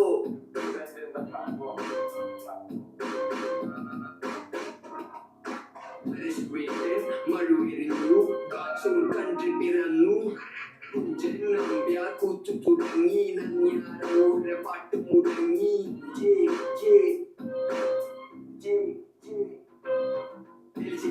ശരി തോരൻ മുറി സമാചാര 16 blocks and then I'm off to Mars. I'ma hide the stars. You see the stars now? This is not in hip hop, brother. Okay anyway അവിടെ നിങ്ങളുടെ ഇതിൻ്റെ ഒരു ചരിത്രമുണ്ട്. ഞാൻ അതിൽ ഒരു പ്രധാന കാര്യം നിങ്ങൾക്ക് എല്ലാവർക്കും അറിയാമായിരിക്കും. ഒരു ഘട്ടത്തിൽ മാമുക്കോയ ഓൾമോസ്റ്റ് റാപ്പിലേക്ക് കയറി വരുന്നു. മോസിൻ പരാരിയുടെ മറ്റേ നെറ്റീവ് ബാപ്പ എന്ന് പറയുന്ന കാര്യം. അത് ഏതാണ്ട് വലിയ താമസം ഇല്ലാതെയാണ് വരുന്നത്. അത് വരുന്ന സമയത്ത് തന്നെ നമ്മളിത് നോക്കണം എന്ന് ഞാനൊരു ചെറിയ ആർട്ടിക്കിൾ അന്ന് എഴുതിയിരുന്നു. അന്നത് എന്തിനാണ് എഴുതുന്നതെന്ന് ചോദിച്ചവരാണ് നമ്മുടെ പ്രധാനപ്പെട്ട ആളുകളല്ല. ഞാനെന്തോ പ്രവാചകനായിട്ട് പറയുന്നൊന്നുമല്ല കേട്ടോ. നമ്മളിത് ആസ്വദിക്കുന്നൊരു കാണി എന്ന നിലയ്ക്ക് മാത്രമായിരുന്നു. എനിവേ ഞാൻ പറഞ്ഞത് തുടർന്ന് റാപ്പിന്റെ ഒരു യാഹൂ ചാറ്റ് റൂംസ് ഒക്കെ തുടങ്ങുന്നു. ഞാൻ ഈ സ്ട്രീറ്റ് അക്കാഡമിക്സിന്റെ ഒക്കെ ചാറ്റ് റൂമിലുണ്ടായിരുന്നു. നമ്മൾ ഇവരൊക്കെ ആയിട്ട് കമ്പനിയായിരുന്നു. അന്ന് മലയാളം റാപ്പിന് പറ്റിയ ഭാഷയാണോ അല്ലയോ എന്നൊക്കെ ഘോരമായ ചർച്ചകൾ നടക്കുന്നുണ്ട് ഇതിനകത്ത്. ചിലർ വന്നിട്ട് അത് ശരിയാണെന്ന് പറയും, ചിലർ ഭയങ്കര തെറ്റാണ്, മലയാളം അതിന് പറ്റുന്നല്ല, മലയാളം ഒരു ഗംഭീര മറ്റെന്തോ ഒരു ഭാഷയാണ് എന്ന് പറഞ്ഞുള്ള ചർച്ചയൊക്കെ നടക്കുന്നുണ്ട്. സംഗീതത്തിനകത്ത് നിന്നും സാഹിത്യകാരന്മാരും ലോകത്തിലെ എല്ലാറ്റിനെ പറ്റി അഭിപ്രായം പറയാൻ അറിയാവുന്ന ഒരു കൂട്ടരാണല്ലോ മലയാളം മാഷന്മാർ. പണങ്ങരുത്, അതുകൊണ്ട് പറയുന്നതല്ല കേട്ടോ. ഞാൻ സാന്ദർഭികമായി പറഞ്ഞ മാതൃഭൂമി ചാനലില് എന്തോ തുമ്പ എന്നൊരു സാധനം മോളിക്ക് വിക്ഷേപിച്ചു, എന്തോ ഒരു സാധനം എന്ന് വെച്ചാൽ എന്തോ റോക്കറ്റ്. അപ്പൊ അതിന്റെ ഒരു ചർച്ചയ്ക്കകത്ത് സുഗതകുമാരി ടീച്ചർ ഉണ്ടായിരുന്നു രാത്രി ന്യൂസ് നൈറ്റില്. എനിക്ക് എന്റെ ലോജിക് ഒന്നും മനസ്സിലായിട്ടില്ല. ടീച്ചർക്ക് വലിയ അഭിമാനമുണ്ട്, എന്തോ ഒരു വാണം മോളിക്ക് വിട്ടിട്ടുണ്ടെന്നല്ലാതെ യാതൊന്നും ടീച്ചറെ വിട്ടല്ല. ഞാൻ പറയുന്നത് മലയാളിയുടെ ഒരു പൊതുബോധത്തിനകത്ത് ഈ മാഷന്മാർക്ക് എല്ലാ വിവരമുണ്ട്. ഞങ്ങൾ പാവ ഐട്ടിക്കാരൊക്കെയാണ്. കുഴപ്പമില്ല, ഞാനതിൽ പരാതിയുള്ള ആളല്ല. എനിക്ക് വളരെ കുറച്ച് ചില കാര്യങ്ങളെ പറ്റി അറിയാൻ ശ്രമിക്കുന്നു. ബാക്കി ഒരുപാട് കാര്യങ്ങൾ എനിക്ക് 10 വയസ്സൊക്കെ അറിയില്ല. അതാണ് എൻ്റെ യോഗ്യത. എനിവേ ഞാൻ പറഞ്ഞ മലയാളം റാപ്പ് തുടർന്നൊരു പ്രത്യേക ഘട്ടമാകുമ്പോഴേക്കും മലയാളത്തിന്റെ ഈ ഹിന്ദിക്കാരെ പറയുന്ന ഒരു ടോണുണ്ട്, ഖഡ്ബഡ് ലാംഗ്വേജ് എന്ന് പറയും. നോർത്ത് ഇന്ത്യയിൽ പോയി താമസിച്ചവർക്കൊക്കെ അറിയാം. മലയാളം നിറച്ച് ഹമ്പുള്ള ഭാഷയാണെന്ന് പറയും, മ്യൂസിക്കലല്ല.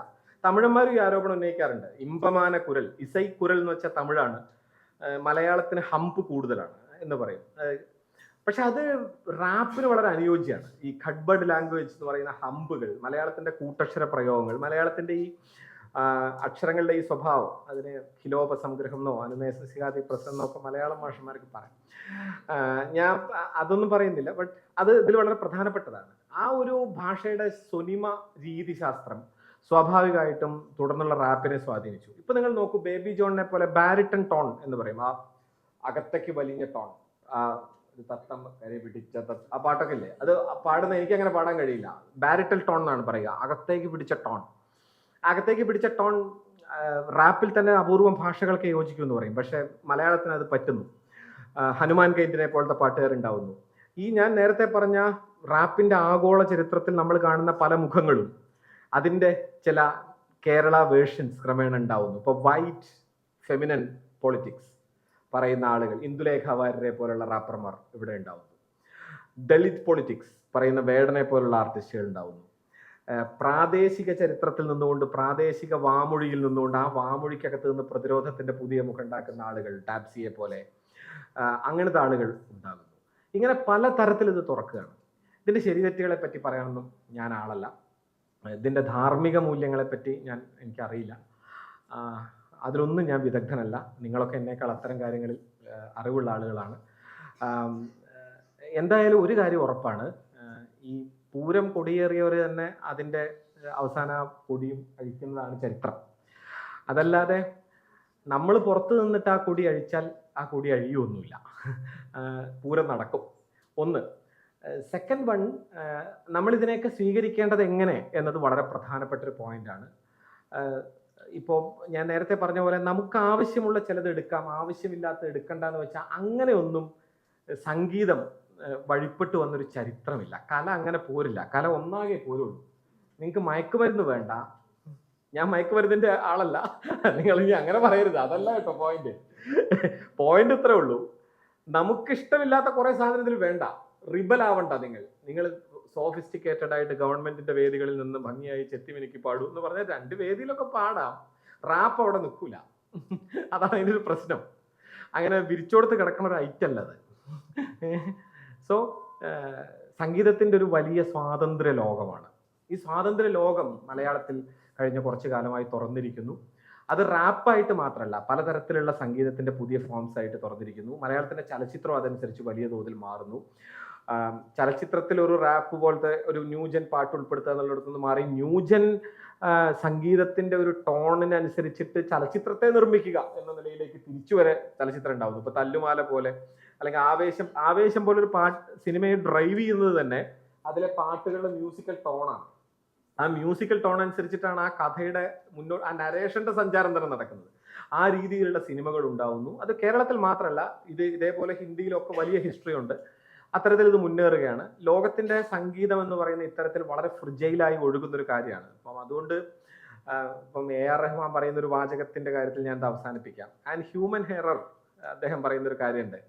ഈ മിസ്റ്റേക്ക്, ഒരു തെറ്റ്, നമ്മൾ മ്യൂസിക്കിലെ ഒരു തെറ്റ് എന്ന് പറയുന്നത്, ഒരു ഹ്യൂമൻ എറർ എന്ന് പറയുന്നത് മ്യൂസിക്കിനെ സംബന്ധിച്ച് വളരെ ആർട്ടിസ്റ്റിക് ആണ് എന്ന് അദ്ദേഹം പറയും.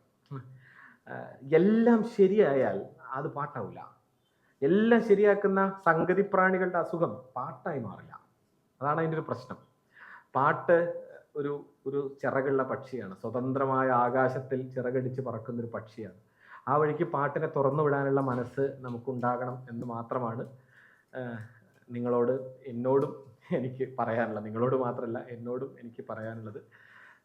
അതിവിപുലമായൊരു വിഷയത്തെ അതിൻ്റെ ഒരു നഖചിത്രം എന്നോ സിംഹാവലോകനം എന്നോ എന്ത് വേണമെങ്കിൽ പറയാം, അത് അവതരിപ്പിക്കാനുള്ളൊരു ശ്രമം മാത്രമായി ഇതിനെ കാണണം എന്ന് ഞാൻ അഭ്യർത്ഥിക്കുന്നു.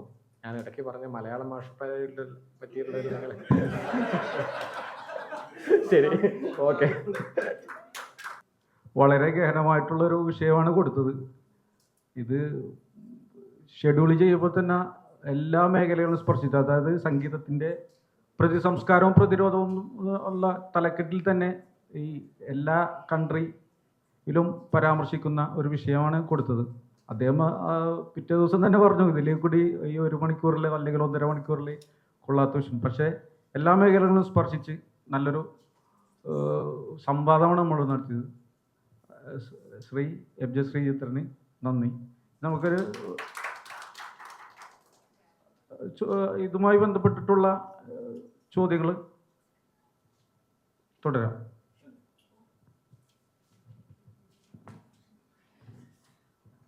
ഞാൻ തന്നോട് ആദ്യമേ പറഞ്ഞല്ലോ, നമ്മൾ ഇന്ത്യൻ സംസ്കാരത്തിലെ സൂചിപ്പിച്ചിരുന്നു. അതിനുശേഷം ഈ സ്വാതന്ത്ര്യ സമരത്തിന് ശേഷം അല്ലെങ്കിൽ സ്വതന്ത്ര കാലത്ത് ഉണ്ടായിരുന്ന പ്രതിരോധ ഗാനങ്ങൾ അല്ലെങ്കിൽ അന്നത്തെ സ്വതന്ത്ര സമര ഗീതങ്ങൾക്ക് സമീപം ശേഷം നോർത്ത് ഇന്ത്യയിൽ, പ്രത്യേകിച്ച് ഇപ്പോൾ നമ്മൾ മലയാളം കൾച്ചർ പറഞ്ഞു, അതേപോലെ തമിഴ് സ്പർശിച്ചില്ല എന്നാണ് തോന്നുന്നത്. തമിഴിൽ ഒട്ടേറെ സുബ്രഹ്മണ്യ ഭാരതിക്കൊക്കെ ശേഷമൊക്കെ അങ്ങനെ ഒരു കൾച്ചർ ഉണ്ടായി. നോർത്ത് ഇന്ത്യയിൽ എങ്ങനെ ഉണ്ടായിട്ടുണ്ടോ എന്നുള്ളതാണ്.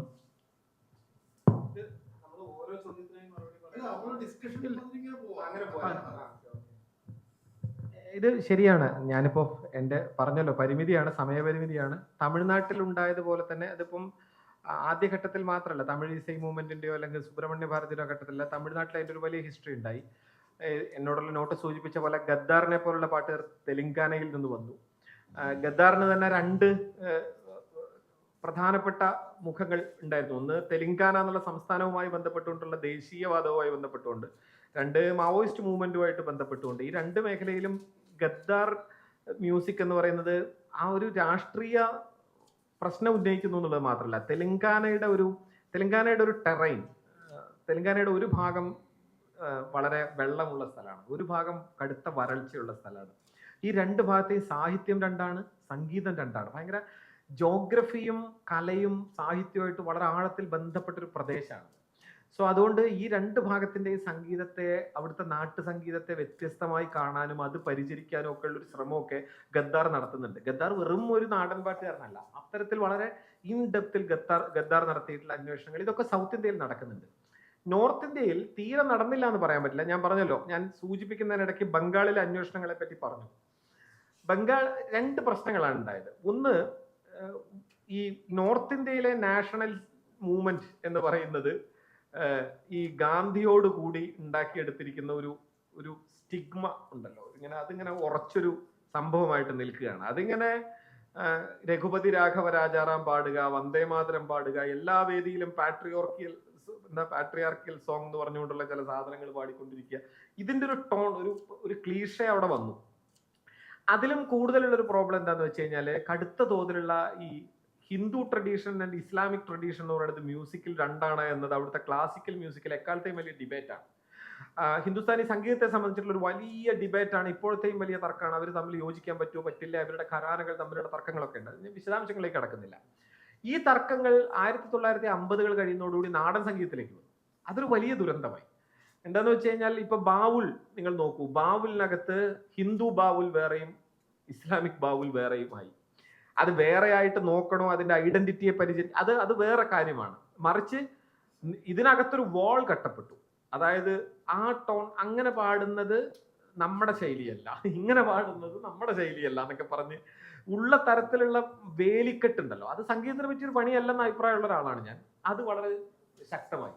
ഇങ്ങനെയുള്ള ഒരുപാട് കോംപ്ലിക്കേഷൻസ് വന്നുകൊണ്ട് തന്നെ തുടർന്ന് വന്ന മിക്ക സമര പ്രക്രിയകളിലും ആ സംഗീതത്തിന്റെ നവീകരണം നടന്നില്ല. ഞാൻ പറഞ്ഞപ്പോ നക്സൽ മൂവ്മെന്റ് ശക്തിപ്പെട്ട കാലത്ത് അവിടെ ആസാമീസ്, ഈ പറയുന്ന നോർത്ത് ഈസ്റ്റ് എന്ന് പറയുന്ന സ്ഥലത്ത് മറ്റൊരു സംഗീത ലോകമുണ്ട്, ഞാൻ അതിനെപ്പറ്റി പറയാൻ നിന്നിട്ടില്ല. ആ നോർത്ത് ഈസ്റ്റ് മ്യൂസിക്കിനകത്ത് പല കാര്യങ്ങളും നടക്കുന്നുണ്ട്, ബട്ട് അത് വികസിക്കാവുന്ന ഒരു അന്തരീക്ഷം നോർത്ത് ഇന്ത്യയിൽ ഇല്ലാതെ പോയി എന്നൊരു പ്രശ്നമുണ്ട്. കാരണം അത് പഴയ പാട്ടിന്റെ തന്നെ റിപ്ലിക്കേസ് ആണ് മിക്കവാറും പാട്ടുകൾ. പഴയ പാട്ടിനെ പുതിയ ടോണിൽ, പഴയ വീഞ്ഞ് പുതിയ കുപ്പിയിലാക്കുന്നല്ലാതെ ഗദ്ദാർ ചെയ്തതുപോലെ അല്ലെങ്കിൽ തമിഴ്നാട്ടിലെ ഫോക്ക് മ്യൂസീഷ്യൻസ് ചെയ്തതുപോലെ അത്തരത്തിലുള്ള സംഗീതത്തിന്റെ ഘടനാപരമായി തന്നെ ആധുനികമായ രാഷ്ട്രീയവൽക്കരണം എന്ന് പറയുന്ന ഒരു വശത്തിലേക്ക് നോർത്ത് ഇന്ത്യയിൽ താരതമ്യേന കുറവാണ് പ്രവേശിച്ചത്.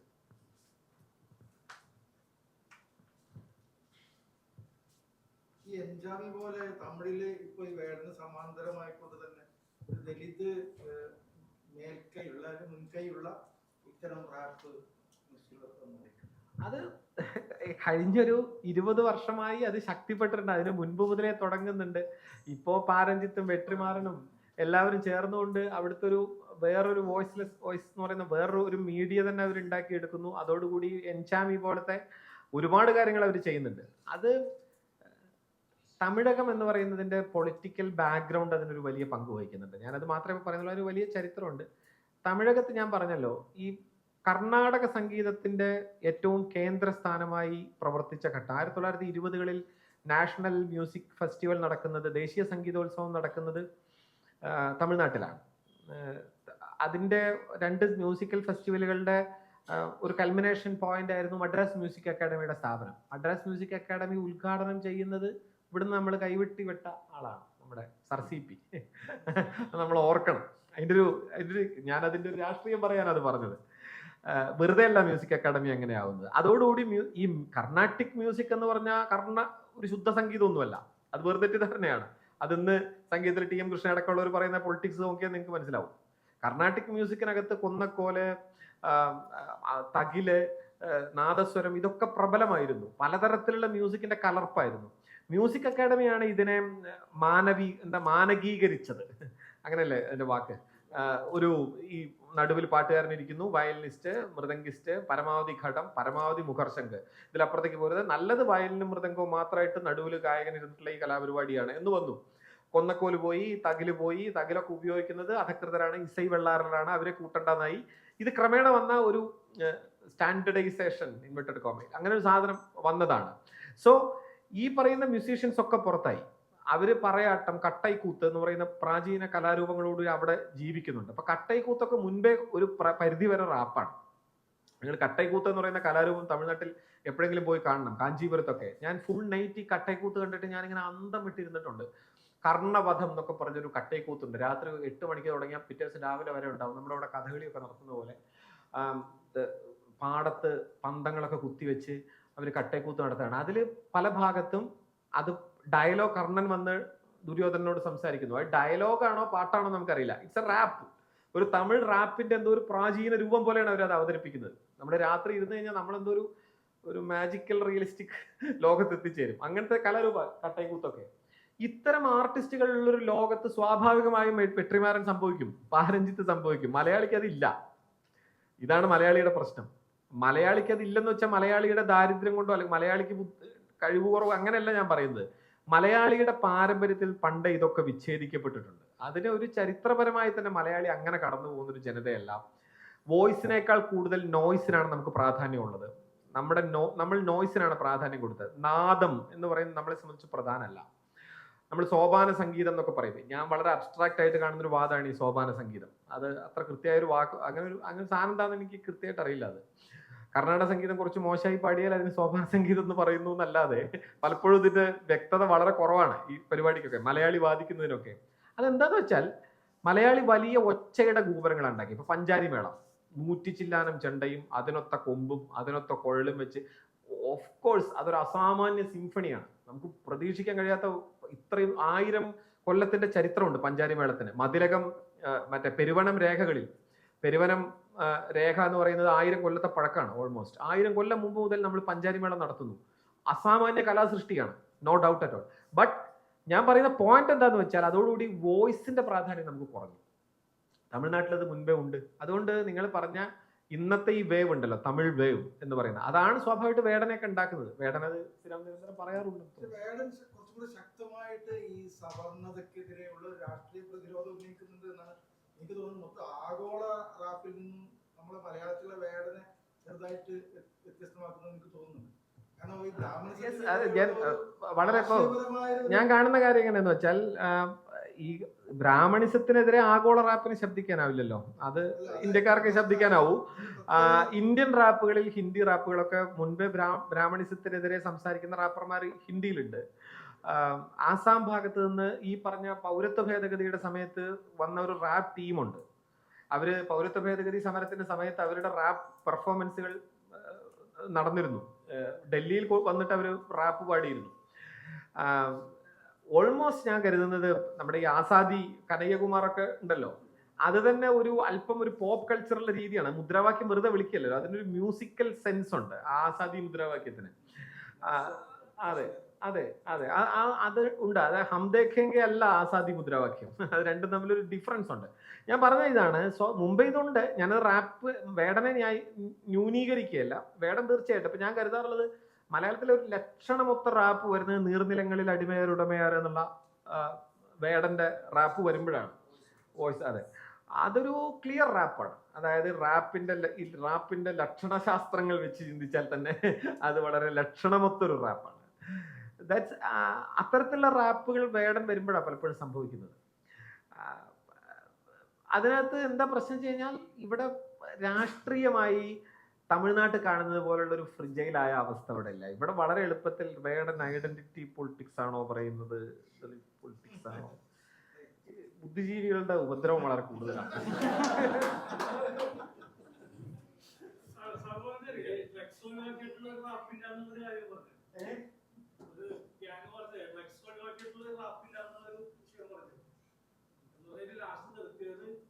ചില കാര്യങ്ങൾ ഒഴിവാക്കിയാൽ റാപ്പാവൂലെന്നും പറഞ്ഞു. അല്ല, ഞാൻ പറയുന്നത് 9 വയസ്സുള്ള കുട്ടി ക്ലാസ്സിൽ പഠിക്കുന്ന കുട്ടി സാറുണ്ട്, 22 വയസ്സുള്ള കുട്ടിയാക്കി പിന്നെ പലരും ഇവിടെ ഉണ്ടാവും. അപ്പൊ അവരെയൊക്കെ നോക്കിയിട്ട് ഇതിനങ്ങോട്ട് വളരെ പ്രോത്സാഹിപ്പിക്കേണ്ട ആവശ്യമുണ്ടോ എന്നുള്ളതാണ്.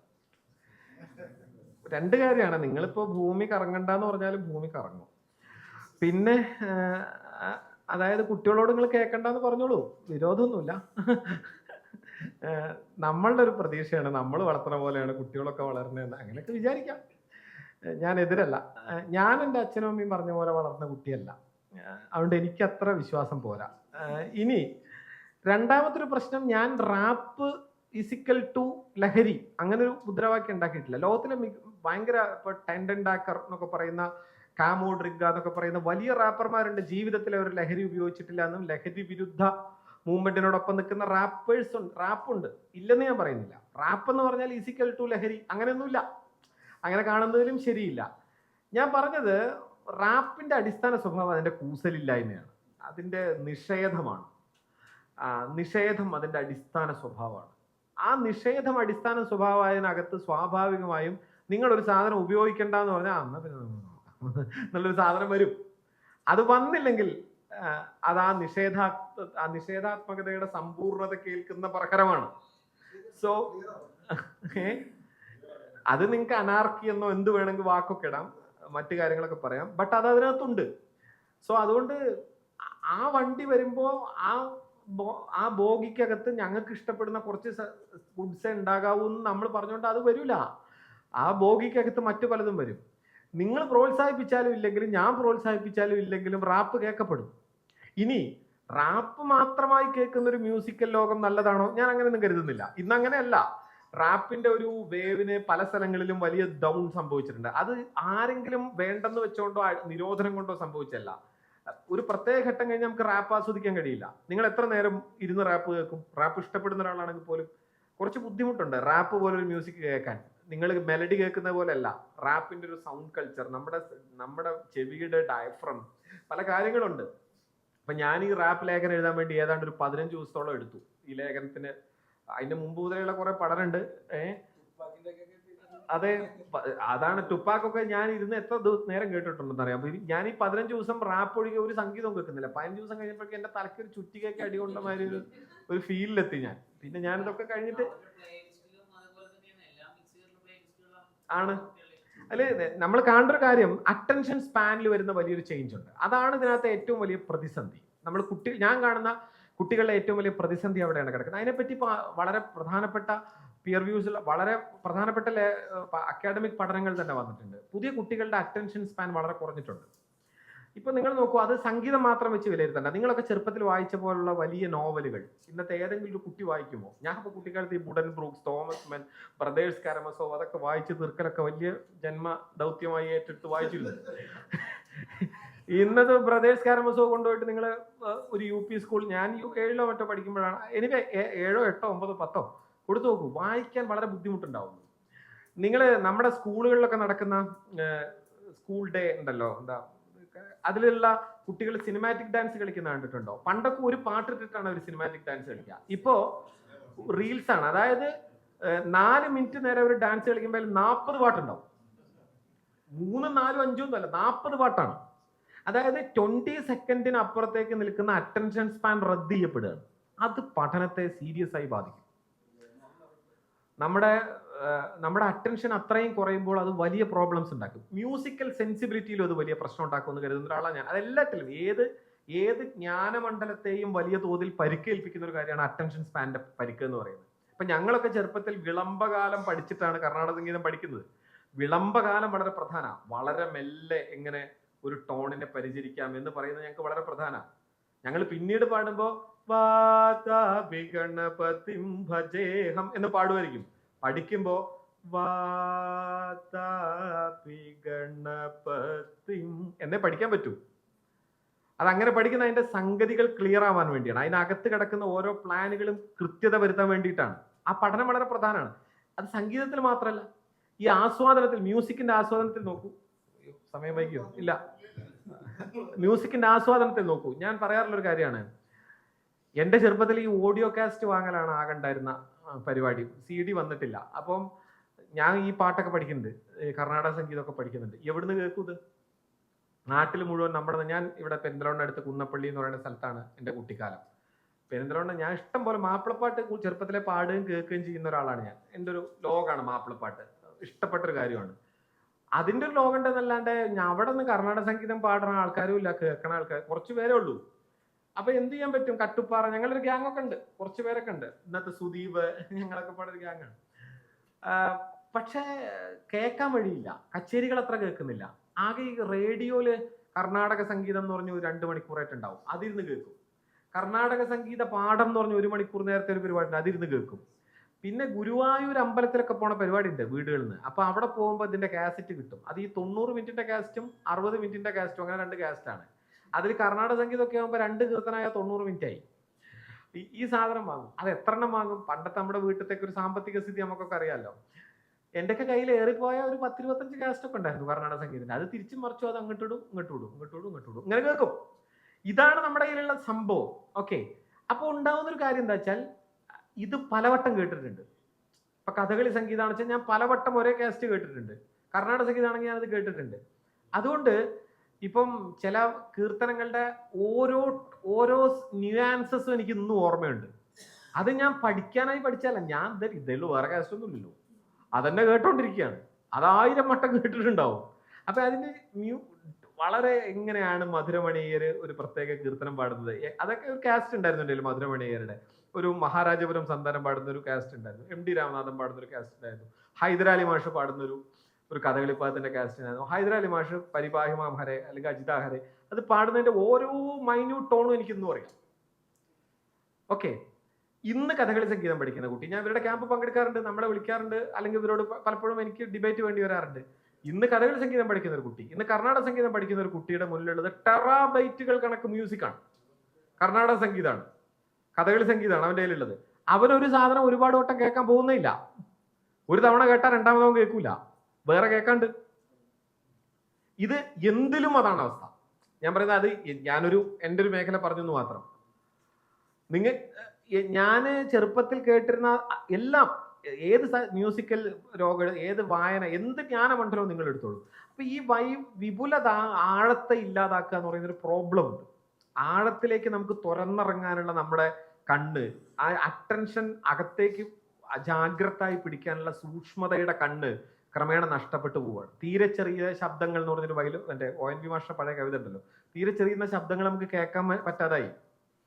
ബഷീർ വെളിച്ചത്തിനെന്ത് വെളിച്ചം എന്ന് എഴുതുന്നില്ലേ, അത് ഞങ്ങൾ തിരിച്ചു പറയാറുണ്ട്, ഇരുട്ടിനെന്ത് ഇരുട്ട്. നമ്മുടെയൊക്കെ കുട്ടിക്കാലത്ത് ഇരുട്ടിനെന്ത് ഇരുട്ട് എന്ന് പറയുന്ന ഒരു ഇരുട്ടുണ്ടായിരുന്നു. നിങ്ങൾക്കൊക്കെ അത് ഓർമ്മ ഉണ്ടാവും. വീട്ടിൽ പണ്ട് ഞങ്ങളവിടെയൊക്കെ മരണം നടന്നാലോ അല്ലെങ്കിൽ വല്ല കല്യാണം നടക്കുമ്പോഴോ പെട്രോമാക്സ് വരും.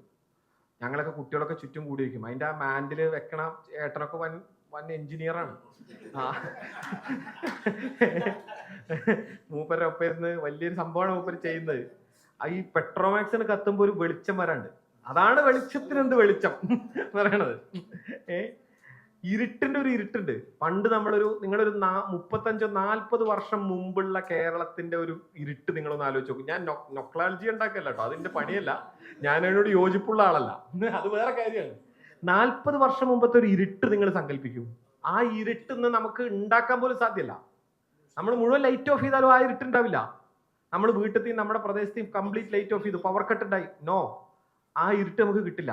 വേറൊരു ഇരുട്ടുണ്ടായിരുന്നു, തിളക്കമുള്ള ഇരുട്ടിന്റെ തിളക്കം. അത് നമുക്ക് നഷ്ടപ്പെട്ടു. ആ കണ്ണ് നമുക്ക് പോയി. ഞാൻ പറയുന്ന ഞാനൊരു എന്താ പറയാ ആർട്ടിസ്റ്റിക് മൈൻഡിൽ കാണുന്നത് മാത്രമാണ്. ആ കണ്ണ് നമ്മുടെ കയ്യിൽ നിന്ന് പോകുമ്പോൾ ആ കണ്ണിനോടൊപ്പം കുറേ സാധനം പോകും. നമ്മളറിയാത്ത കുറേ സാധനം കൊഴിഞ്ഞു പോകും. കുറെ പോയിട്ടാണ് നമ്മൾ ഇവിടെ ഇരിക്കുന്നത്. കുറെ പേർ തീർന്നിടത്താണ് നമ്മൾ നിൽക്കുന്നത്. സമാധാനിക്കും. ജസ്റ്റ് ഒരെണ്ണം, അതെ, നൊസ്റ്റാൾജിയയിൽ തന്നെ ഒന്ന് പിടിക്കുന്നുണ്ട്. നമ്മൾ ഇത്രയും നേരം ചർച്ച ചെയ്തിട്ടും നമ്മൾ ഈ ബോബ് മാർലി ഉണ്ടല്ലോ, പ്രതിരോധത്തിൻ്റെ ഉസ്താദ് എന്ന് വേണമെങ്കിൽ പറയാം. അദ്ദേഹം നേരത്തെ പറഞ്ഞ ഈ കഞ്ചാവ് അല്ലേ, കനാബിസിൻ്റെ മെയിൻ ആരാധകനും പ്രത്യേകിച്ചൊരു റസ്റ്റഫാരിയ എന്നുള്ള മതത്തിൻ്റെയും കൂടി ഒരു ആചാര്യനും കൂടിയായിരുന്നു. അപ്പോൾ അതിൻ്റെ നൊസ്റ്റാൾജിയ എന്ന് ഞാൻ പറയൂല. എന്താണെന്ന് വെച്ചാൽ എല്ലാ മെയ് മാസങ്ങളിലും അദ്ദേഹത്തിൻ്റെ ആണ്ടർതി കേരളത്തിൽ നടത്തുന്നുണ്ട്. അപ്പോൾ അതിൻ്റെ ഒരു ജസ്റ്റ് ഒരു വിശദീകരണം. എനിക്ക് തോന്നുന്നത് എൻ്റെ തലമുറയുടെ കൂടി പ്രാന്താണ് ബോബ് മാർലി ഒക്കെ എന്നാണ്. പക്ഷെ അത് തീർച്ചയായിട്ടും വളരെ പ്രധാനപ്പെട്ടാണ്. ഇപ്പം ഈ റസ്റ്റഫാരിയൻ മാർലി മുന്നോട്ട് വെച്ചത് ഒരു അനാർക്കിസം മാത്രമല്ല, പ്രതിഷേധത്തിന്റെ വേറൊരു ലോകം കൂടിയായിരുന്നു. മാർലിയുടെ പാട്ടുകൾക്കൊക്കെ തന്നെ അതുണ്ട്. ഇപ്പം മാർലിയുടെ ഒരു തിയറി ഞാൻ പറയാം. മാർലി പറയുന്ന ഒരു കാര്യമുണ്ട്, ദ ബെസ്റ്റ് മ്യൂസിക്, നല്ല സംഗീതത്തിന്റെ പ്രധാന ശത്രു ചീത്ത സംഗീതമല്ല, ഇറ്റ്സ് ആവറേജ് മ്യൂസിക്. അത് അദ്ദേഹത്തിൻ്റെ ഒരു പാട്ടിലെ ആ വരിയുണ്ട്. ഞാൻ കാണാറുണ്ട്, ഏറ്റവും സൂക്ഷ്മമായ മ്യൂസിക്കിനെ പറ്റിയിട്ടുള്ള ഒരു വിലയിരുത്തലാണ് മാർലിയുടെ. അത് നല്ല സംഗീതത്തിന്റെ ശത്രു ചീത്ത സംഗീതമല്ല. ചീത്ത സംഗീതം അത് ശരിയോ തെറ്റോ അത് വേറെ തർക്കമാണ് കേട്ടോ. ഞാൻ ചീത്ത സംഗീതം ഇങ്ങോട്ട് അങ്ങനെ ഒരു സംഗീതം ഉണ്ടോ അത് വേറെ കാര്യമാണ്.